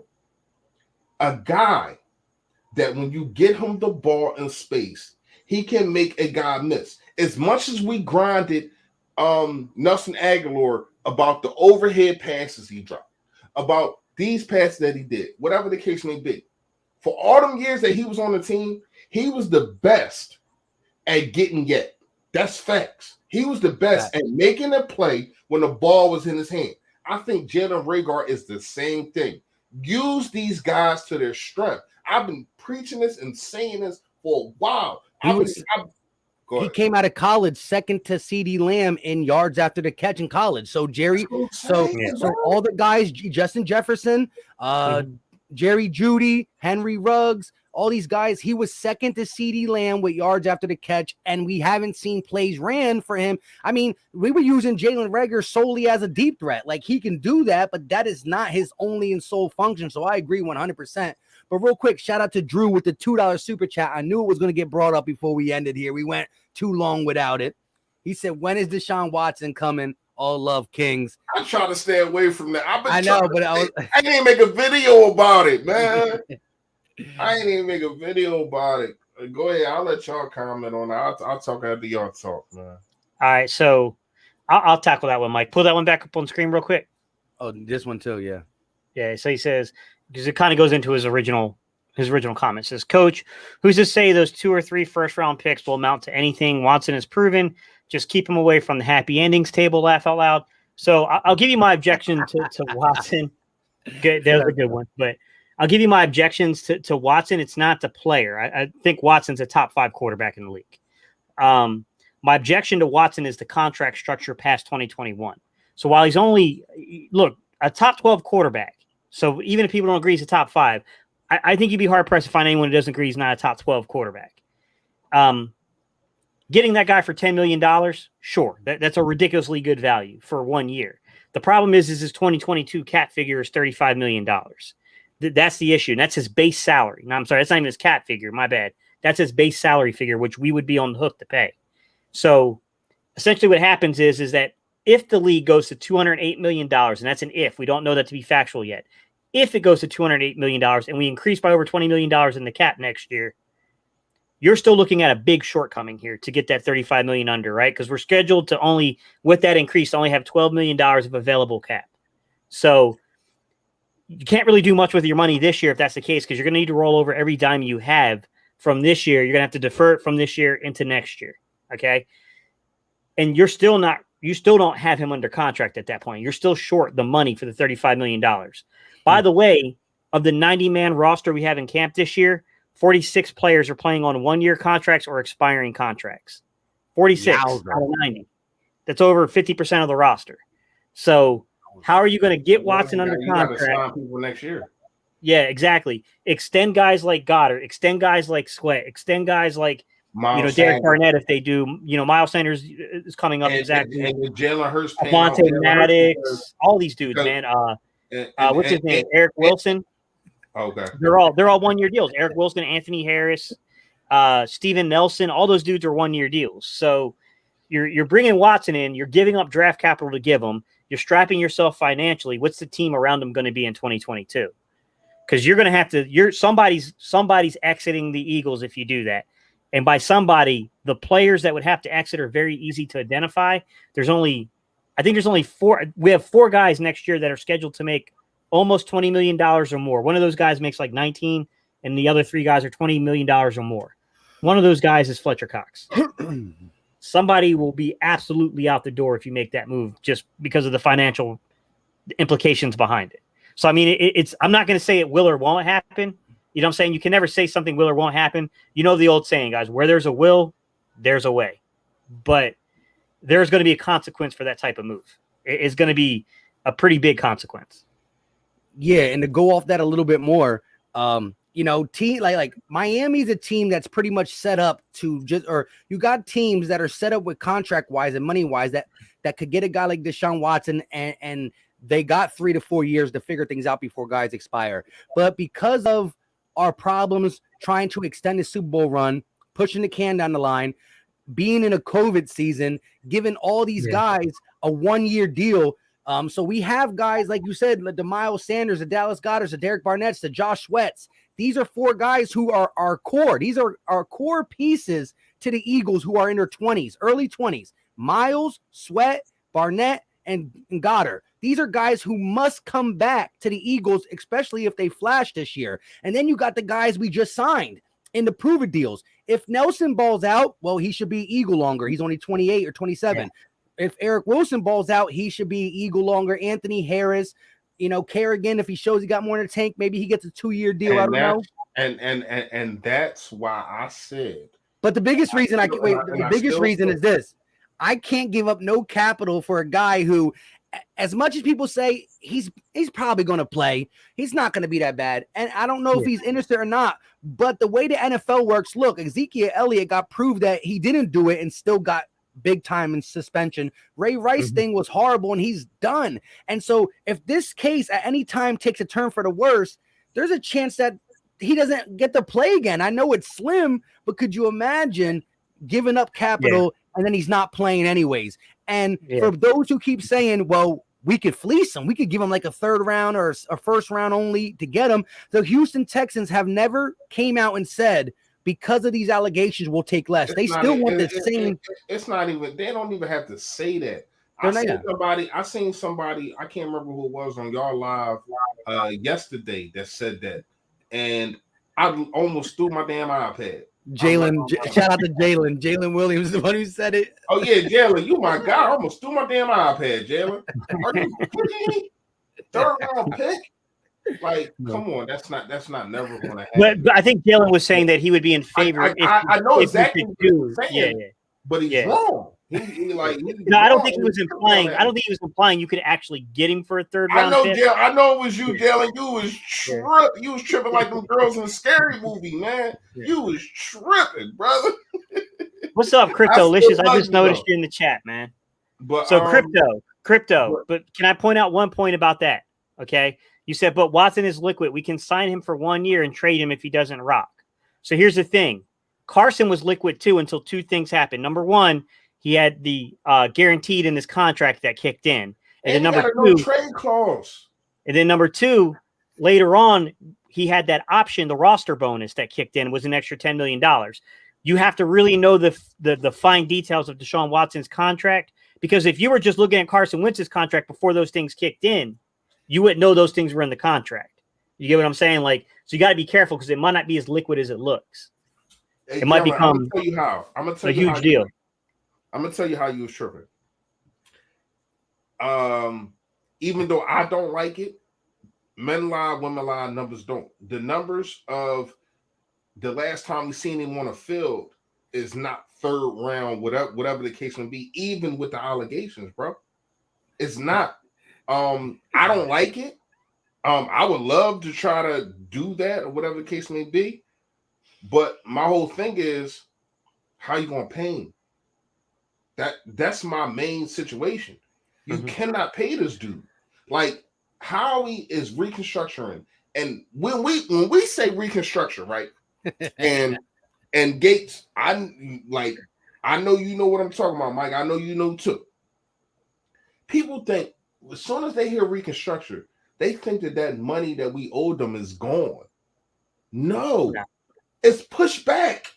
That's all people like how he did it. He reconstructed this, and reconstruction just means in a year or 2 later, he's going to have to pay them, and most of it will be guaranteed. Yeah, but some of it does go off.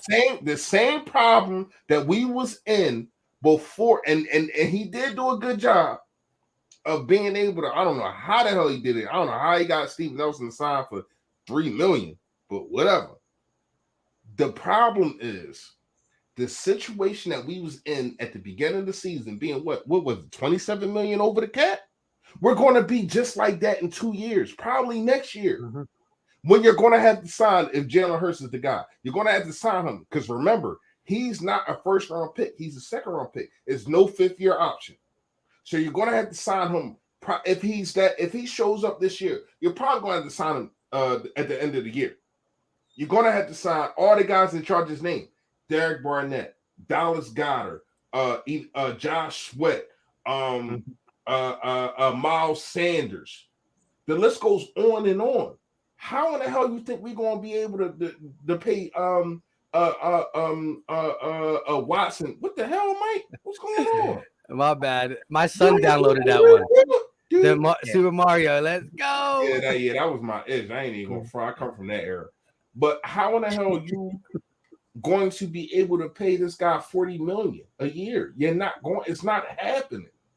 So like everybody stop letting the media, excuse my French, stop letting the media mindfuck you. Because that's what's going on.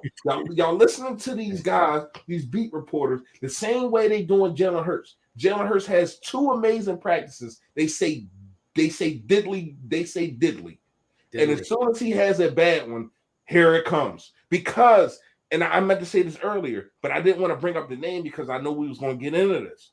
Because of the Deshaun Watson situation. Now it's more people that's going to look at their article or whatever the case may be. Oh, well, you said we was going to get Deshaun Watson. Jalen Hurts just had a bad practice. Do you think they're going to trade for Deshaun Watson?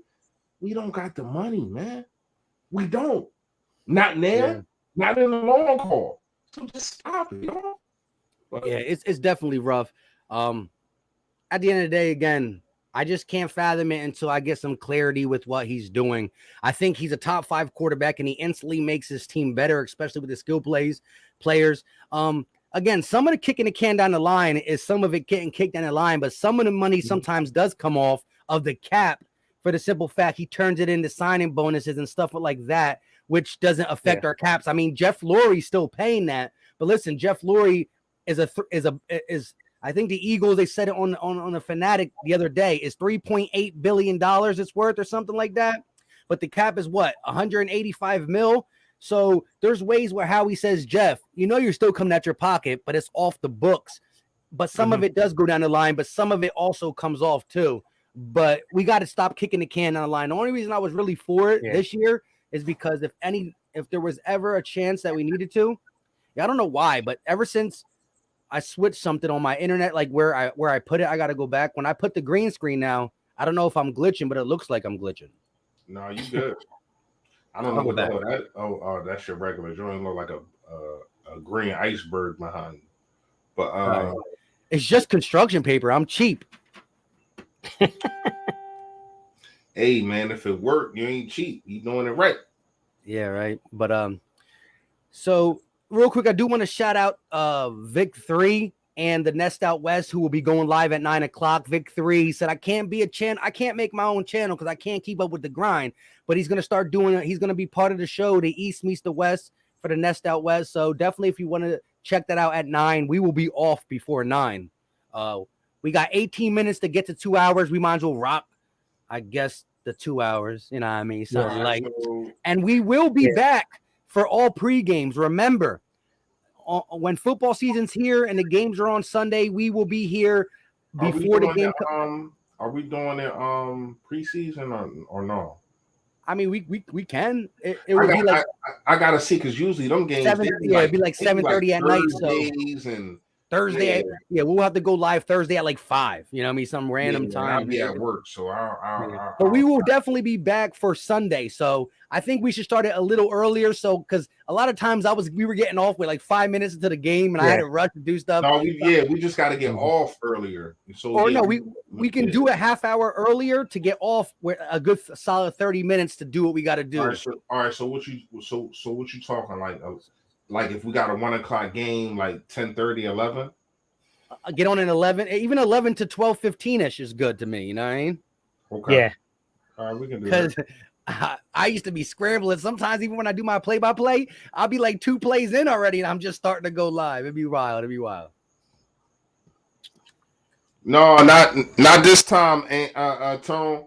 We don't do that no more. I know you ain't been around in a while, but I know 2 hours just turned to 3, 3 turned into 4, 4 turned into 5, like we cooking coke. But no, we ain't doing that. We ain't doing that no more, man. See, you know what it was? Because we were young to the YouTube game. Now we're old, and like the old, not too old, but we're older, and the old YouTube man is kicking in. We're like, man. The thing is the pandemic is kind of over, and people got shit to do. That's what it is. Yeah. That's what it is. The world opened back up, man. Vic, so kind of. So if you take the 12 million, let's say we roll 10 million from this year, right? Let's say we defer 10 million from the 2021 cap to the 22 cap. So we have 23 million, right? We still need 35, but yes, if you took the $10 million or so in savings you would get if it's an outright cut or trade of Fletcher Cox, and then you took the $1 million or so, you're probably going to June 1st designate one of those two guys, so you're going to get a little bit of money back. Sure, you might have enough money there to get Watson under contract, but now you've just sent away the entire middle defense. Okay, so we got to start there, right? What are you going to replace him with? Because it's going to cost you, more than likely, it's going to cost you multiple first-round picks. So you gave away the middle of your defense. It's costing you multiple first-round picks, or at least multiple top 100 picks, if you want to go a little bit more conservative with the estimate there. And, you're still barely getting Watson, the room to get Watson under contract for 2022.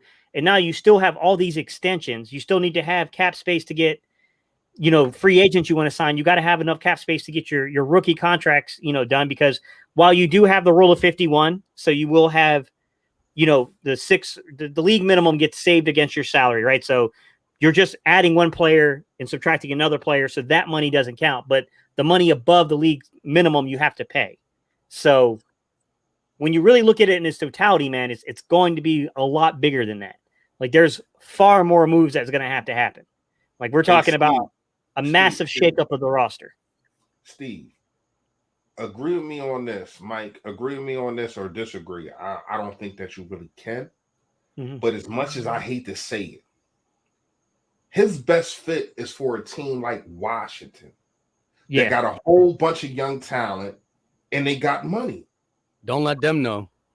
I'm just saying his fit is not for us. Nah. We got a whole bunch of veterans. You're gonna have to, if you sign Deshaun Watson, you're gonna have to get rid of Fletcher Cox. You're damn sure gonna have to get rid of Zach Ertz. You're gonna have to get rid of Brandon Graham. Those three guys are gone. They're gone. You cannot have those three guys and Deshaun Watson on the team. They're your highest. They're getting paid the highest right now. You cannot have. I'm talking about not just one, not just two, all three of them. Yeah. Think about that. That's rough. And as much as I talk about Zach Ertz or whatever the case may be, we had not brought him up on this platform today, and I did kind of want to address that. You know what I mean? But he's here. You know what I mean? And you don't want to. You don't. Yeah, it looks like it, and you don't want to give him up for nothing. Then we talking about Fletcher Cox, who I think is going to explode. Pause. I think it's going to like really manhandle defensive lines if he get that extra millisecond when corners is covering wide receivers and not 10 yards back. Yep. And then we talk about Brandon Graham, who made the Pro Bowl for the first time. Shout out to him for the first time. And the dude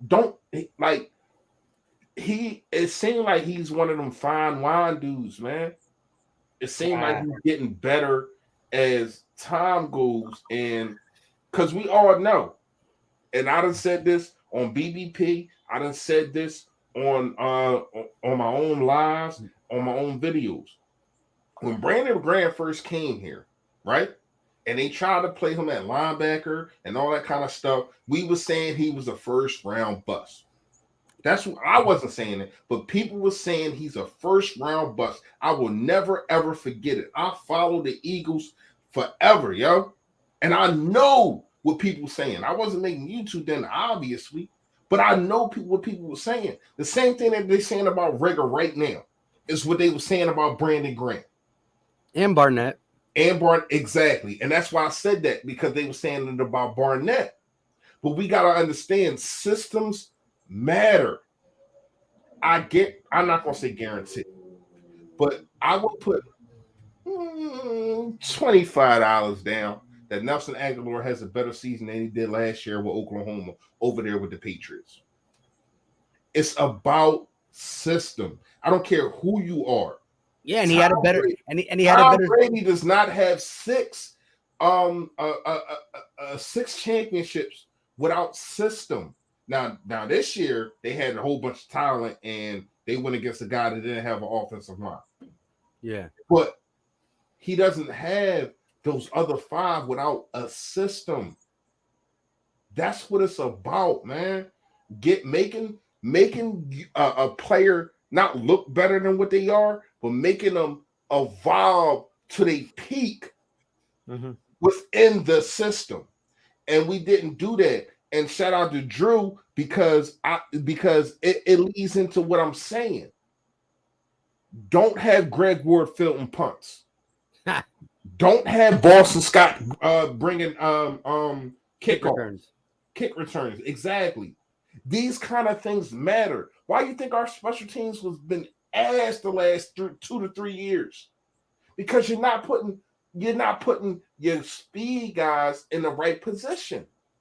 You're not putting your taller guys in the right position. You got Rasul Douglas sticking the speed guy, and you got Avonte Maddox sticking the tall guy. That makes no freaking sense. Come on, man. Make your team better by putting them in the right position, and I think Nick Sirianni is going to do that. Go ahead, Drew. Facts. Shout out to Drew. G fam. Just real quick, man, because I don't think you understand the math behind it. I think you're thinking you just moved 2 players and everything is copacetic, and that's not the fact. You still got 46 scheduled free agents, my guy. Like 46.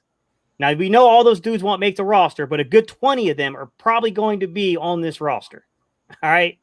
So you're talking about trading your entire middle of your defense, okay, or cutting them, whatever you got to do to clear the cap space.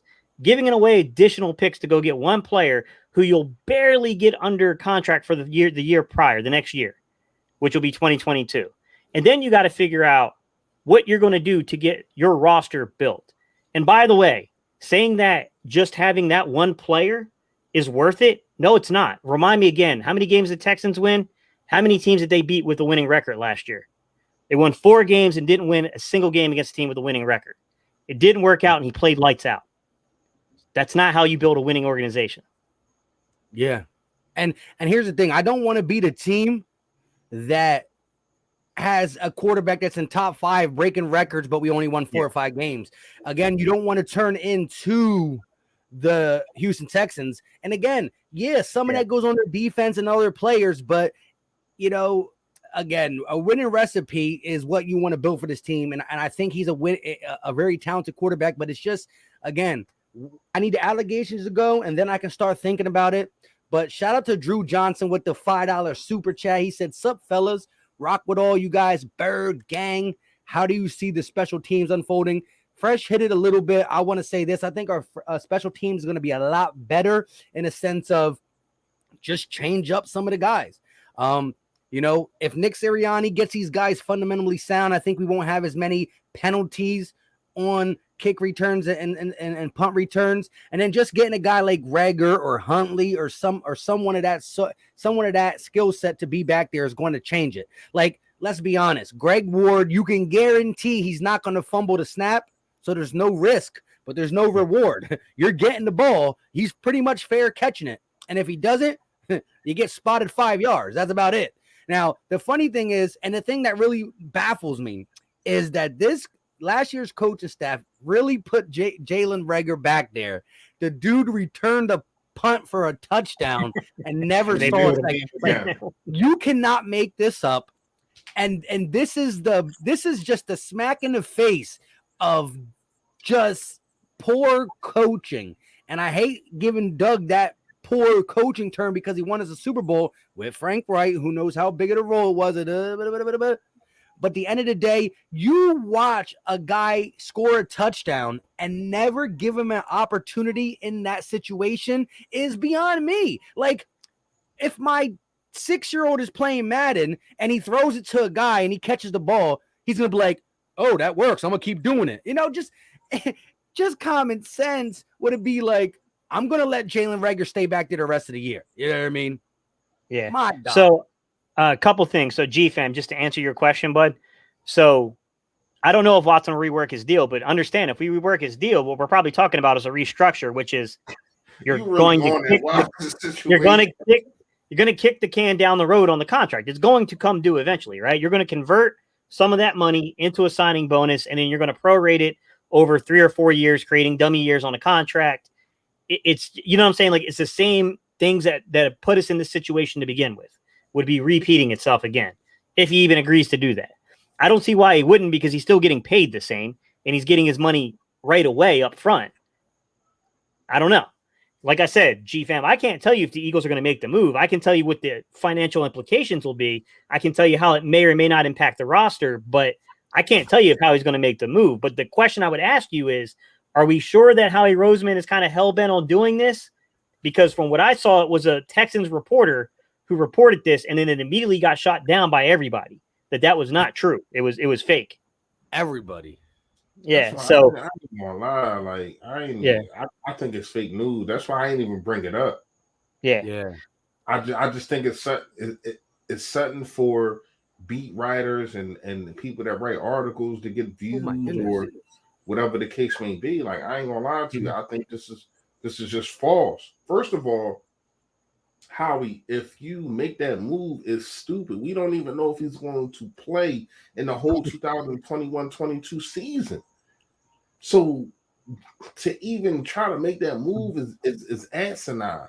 It's asinine, asinine. I knew you were gonna say that. It's all like it really is though, bro. Like, it's stupid. Like, and it has nothing to do with the player. It has something to do with the league.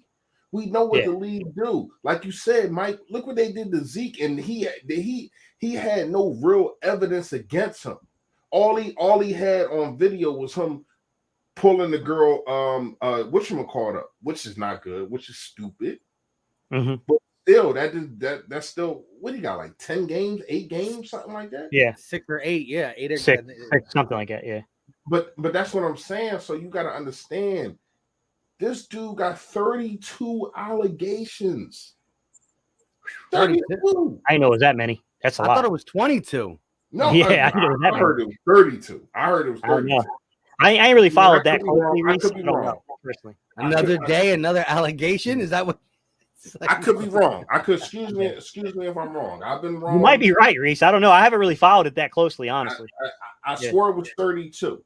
But no matter the case may be, it's more than 2. Yeah, and you know what the biggest thing is? Like, there's maybe it is 32, or one says 32, one says 22. 22 civil, 10. I know I heard 32 before. That's all I'm saying. Okay. Yeah. Okay. Here's the biggest thing. I don't know if Vic 3's right or whatever it is. Drew said it too. But there's 22 civil, but 10 of them are like, listen, if it's about the bread, then it would be all 32 civil. Let's try to settle this thing. But 10 are trying to say, I don't want the money. I want justice. And so if that's the case, like, I mean, if it was, listen, I'm not saying it's true or not, but if it's a lie, why won't I think all of them would want that money. Cha-ching. But if 10 are saying they don't want the money, they want to take it criminal, then it's rough. Don't do that to me, Paul. Don't do that to me, Paul. We don't need no UNC quarterback. Don't do that to me, bro. Wait, what? Don't do that to me, bro. I can't sit here as an NC State fan and pull for no UNC quarterback, bro. Don't do that to me, man. Come on. Come on, man. Don't do that to me, bro. me and Simone, there's no way Simone and I could root for Sam Howell. Yeah, I bet. We were part of the NC State alum. There's no way we could do it. Shout out to Damon P with a $5 super chat. He said, you BBP guys are my dudes, even though I never see you in person. Hey, if Jake Elliott keeps shanking 22-yard chip shots this season, I'm going to lose it. We're going to finish out here. Listen, wherever you guys are watching, we still got 200 people in total. You're like, Mike, you're lying. We're live on 3 channels. Subscribe to the other content creators if you haven't. Hit the like button wherever you're watching it, and turn post notifications on so when we drop content, when we go live, y'all could be in here before we even really know what we're talking about. You know what I mean? But let's talk about Jake Elliott a little bit.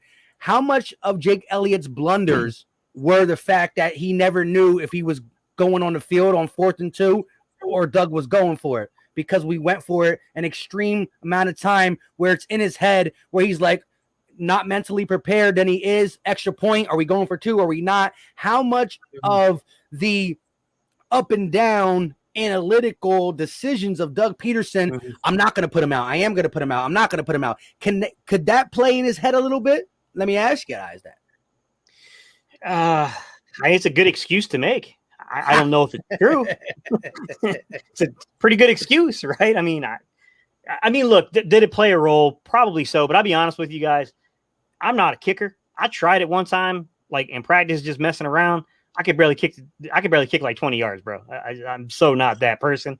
So I don't know. I don't even know I don't even know how to kick the ball correctly like that, man. Like, so I can't say what that kind of thing, like the repetition being messed around with that does to you mentally and what it does to you in terms of like your ability to follow through on the kick and stuff. Is just not. I told you, Mike, the thing I feared the most as a coach was the times they made me coach special teams. I was never, ever a special teams player. Not one snap in my, well, no, 3 snaps. Let me be honest. 3 snaps in my entire playing career that I ever play on special teams. And there's a reason it was limited to 3 snaps. What were them 3 snaps, if you don't mind me asking? Where were you? Number 1, they tried me as a punt returner and I fumbled. I pulled a rigger and fumbled it, bro. Get him out. Yeah, they yanked me real quick. Number 2, they tried me as a this is back when you could actually, like, when you had wedge breakers. Bro, I wasn't breaking nobody. I wasn't breaking no wedges, man. Like, it wasn't working. I just wasn't strong enough for that. And then they had me one time, like they had me on the field goal team where I was supposed to be like on the end, like basically like a tackle blocking. I didn't understand how to block, bro. That's a Jalen Williams thing. That's not a Gate thing. Like, it wasn't long before they said, "Yo, can you throw the football?" So that's what happened. Gate City being nice to Jake Elliott. Yeah, I'm not. I ain't trying to hear that, because here's the thing, right? When you stay ready, you ain't gotta be ready. So, when you stay ready, you ain't gotta get ready, should I say? Sorry. There you go. mm-hmm. But here's the thing. I do understand the Doug Peterson situation, or whatever the case may be. Could that play a factor? It shouldn't, but it might. But, dude, you was in positions to where as though you could have tied games or whatever the case may be. And I said this to be funny, but maybe it could be true. I said, bring back Jason Peters just to get in his face.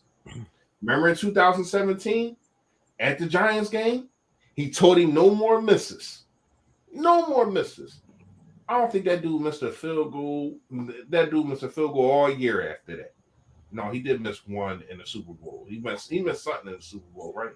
He makes the long, yeah. It's the close ones that he. And it's crazy because I don't want to use a roster spot to get a guy to kick short field goals. You know what I mean? Like, that's a roster spot. But if it's the determining factor on winning games and not winning games, getting a short field goal kicker, you might have to look at that. It's messed up as it is, but you done paid this dude all his money. Now he fat, he lounging, he cool, he chilling, and you're not reaching where we need you to reach after you get this money, man. So to me, the Doug Peterson thing, I'm gonna go 90-10. It's 90% his fault, and I'm gonna give Doug 10%. Yeah, I just wanted to get your. Go ahead. No, I wanted to get your take. I'm not giving him excuses. I just heard that be brought up as an argument, and I wanted to get y'all take on it. I think kicking, there's a lot of waiting around. Whether the coach puts you in on 4th and 3 to kick it or not, you might just not kick the whole game and have to kick a kick in the 4th quarter. I think like quarterbacks and other positions that go in all the time. Yeah, repetition is something, but it could be the coach's decision or not. You could just not go for a kick all game because you're scoring in the red zone, and then you need one at the end. So I would agree there.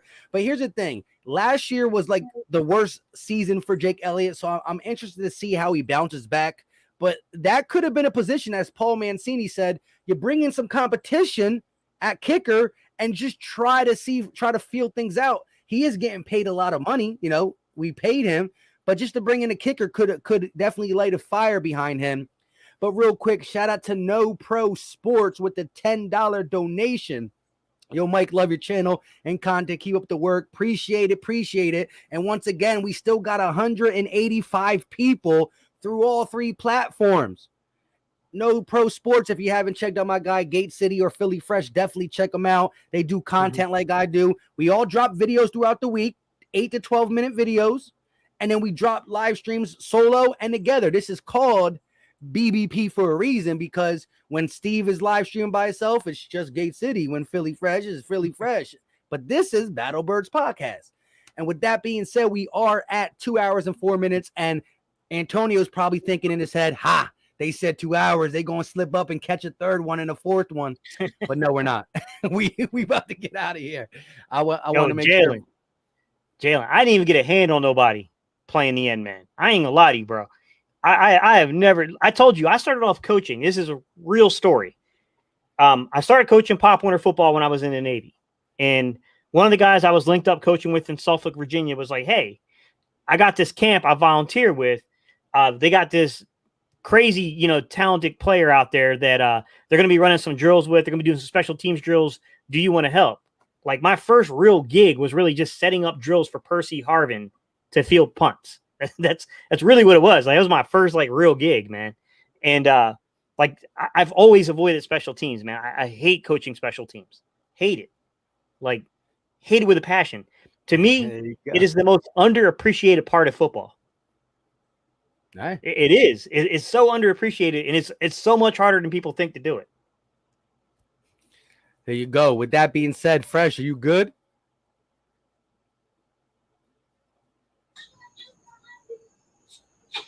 Yeah, I'm good. My bad. We just about to say our goodbyes anyways. All right. So before we say our goodbyes, two things, man. Come on, before we get out of here, we all know that we ask everybody, let us know when you checking in. Where you checking in from, man? Where are you watching the BBP podcast from? And number two, if you haven't noticed, I got the Yodat shirt on, man. You already know Yodat. I got the Philly Fresh hat on, man. Come on, the merch is in the link. Dang, man. I got the Yodat house. I got my Yodat downstairs. I was going to switch. I got his Yodat hat. Make sure you go cop yours. The link is in my description of all my videos. And I am saying this right now. In the works. I didn't even tell them to. I'm in the works on making BBP merch. That's coming up next. They don't even know. But dang, my man's just now y'all do. Trying to tell you, man, we trying to take this thing by storm. I appreciate every last one of y'all. If you have, hold on. If you have, I can't find it. Never mind. All right, listen. If you have copped up or became a member, man, I appreciate it. You get a Yodat keychain and all that. Send me your address. Send me a picture with you with the merch on, and I got you, man. Seriously, I appreciate all of y'all, man. Seriously. Go ahead, John. There you go. But yeah, real quick, everybody, before we get out of here, just drop where you're from. That's what we like to do. Well, no matter if you're all the way in Texas, all the way in Mexico, all the way right here in Philly, let us know where you're at. We got some VA in the house, Philly, but now in Ohio, Tampa, Long Beach, Cali, but I'm from Philly. Fish Street, go Birds. New Jersey, watching in Texas. I'm out here in Philly, bro. We out here, says Nick. Richmond. There you go, Virginia. Appreciate it. We still got $1.55 through 3 platforms. South America. At least look, JJ. We don't like JJ Arthega-Whiteside that much, but he obviously likes us. Yeah, exactly. I'm just kidding, J-Jaw. Hey, you had to have the utmost confidence to come into Eagles chat with the J-Jaw. And if it really is J-Jaw, please just stop using the umbrella. Atlanta, New Jersey, Philadelphia watching, and Erie, Pennsylvania. Atlanta, 58th Street, stand up. ATL, San Antonio, Texas. We got a couple ATLs. North Philly. Eagle has landed in Philly. Alex What's said, up, he's Atlanta. Watching from the vet. Damon, I'm from Newcastle, Delaware. right on the border with PA. And I lived in Raleigh for the longest time, man. I lived over by Cameron Village. There we go. Jameer McNeil coming in late, but I appreciate you. Woodbridge, VA. Baltimore Ravens fan, check in. Texas. Hey, Ant Holmes, you gonna make that logo? I appreciate it, man. I appreciate it. Dame time. You already know I got time. We need it. Sixer Nation needs Dame. It's Dame or bust. I need all the buttons to be pushed. I need him to be disgruntled. I definitely would love Dame. Definitely love Dame. Listen, that'd be huh? That would be legit. You get Dame. Listen, because you got to understand, like we won. We didn't win the East, but we was the number 1 seed. That's not happening this year if you don't make a move. You got to make a major move. Ben Simmons can't come back. I won't allow it. It's not even that, but you look at what the Bulls just did. You look at what Boston just did. Miami, Miami just did. Like you really got to look at what's going on, and then Brooklyn will be healthy. And then if you do get out the East, you got the Lakers that just tooled up. You got the Warriors that just tooled up. Our chance to win a championship was this year, and we fumbled the freaking ball. Oh man, yeah. That's why I had not made a video because I'm so pissed, bro. We fumbled the ball. Milwaukee would not win another freaking championship. What's up, Paul? Paul, first off, App State is not the best college program in North Carolina. I thought you were trying to sneak that one, bro. But Paul, I'm in Greensboro currently, and I go to Boone normally every year. I didn't go last year because of everything with COVID, but I normally go every year to catch one of the games out there. It's a good environment, man. Good football environment. Keyshawn's Kitchen. We're talking about setting up a BBP and try to get guys like LB, Joey Shakes, and other content creators to all go to a game. We're kind of fighting over the Kansas City Andy Reid home one or the home opener against San Fran. We'll be in touch. Within the next 2 weeks, we will come out with a statement, a BBP statement of what's going to go down so we can all get our tickets and stuff like that if you're willing to come there. But with that being said, Antonio's probably back there like they're going. They're 11 minutes past the 2 hour mark. It's time to go. We out. Say goodbye. Time. You don't got to go home, but you got to stop watching BBP. You don't got to go to bed, but you got to stop watching BBP. So go over there and go Birds Nest Out West. You know, my guy Vic is over there. Y'all can go over there and watch him after y'all hit the like on all 3 of our pages, of course. Appreciate y'all in advance. You already know. Go ahead, Gates. Say your goodbye. Or argue about the App State thing. Yeah. Appreciate you, Paul. They ain't beat State, though. They ain't get State, though. That's all I'm going to say. They ain't get NC State. Yes, I remember the UNC game last year, but we appreciate y'all tuning in. Look, man, we'll get up with y'all. We got to figure out, like, you got to remember, guys, it's not just us planning the home game, so we got to coordinate with other content creators to see what their schedule allows, but we'll give y'all an update on that, guys. Hey, don't forget, man, down below, go to Reese, man. Reese has got him a Print Champ little webpage, man, set up with some merch. Y'all go check it out, man. I just ordered me one of those Philly Fresh caps. Waiting on to get it. Oh, you got the fresh ones over to Yodat? Yeah, I got the fresh ones. That's tough. With that being said, go ahead, Fresh. Go ahead, let them know. I mean, I just basically said everything, man. Oh yeah, you did. You did say the merch thing. We got. I appreciate all of y'all. Y'all already know, man. I'm trying to grow not only my channel but all of ours. You know what I mean? I appreciate everything that y'all do. You know what I mean? Make sure y'all hit the like, hit the subscribe, man. We grinding. This is a grind. It's not. People think it's just easy to put a microphone in front of your face and just talk about whatever you want to talk about. It's not. It's a grind, and we've been doing this, and y'all have supported us, and we definitely appreciate it. You know what I mean? But we definitely just smash a like, push us out there, man. BBP is taking over this year. You already know, man. Yo, that. Big facts. And with that being said, you know how I always do it. Turn notifications on, subscribe if you're new, hit the like wherever you're watching it, and we will be back with more BBP pre-games. Shout out to Drew real quick. I am doing a fantasy league. I got one for the members. I'm going to try to do a non-member one too.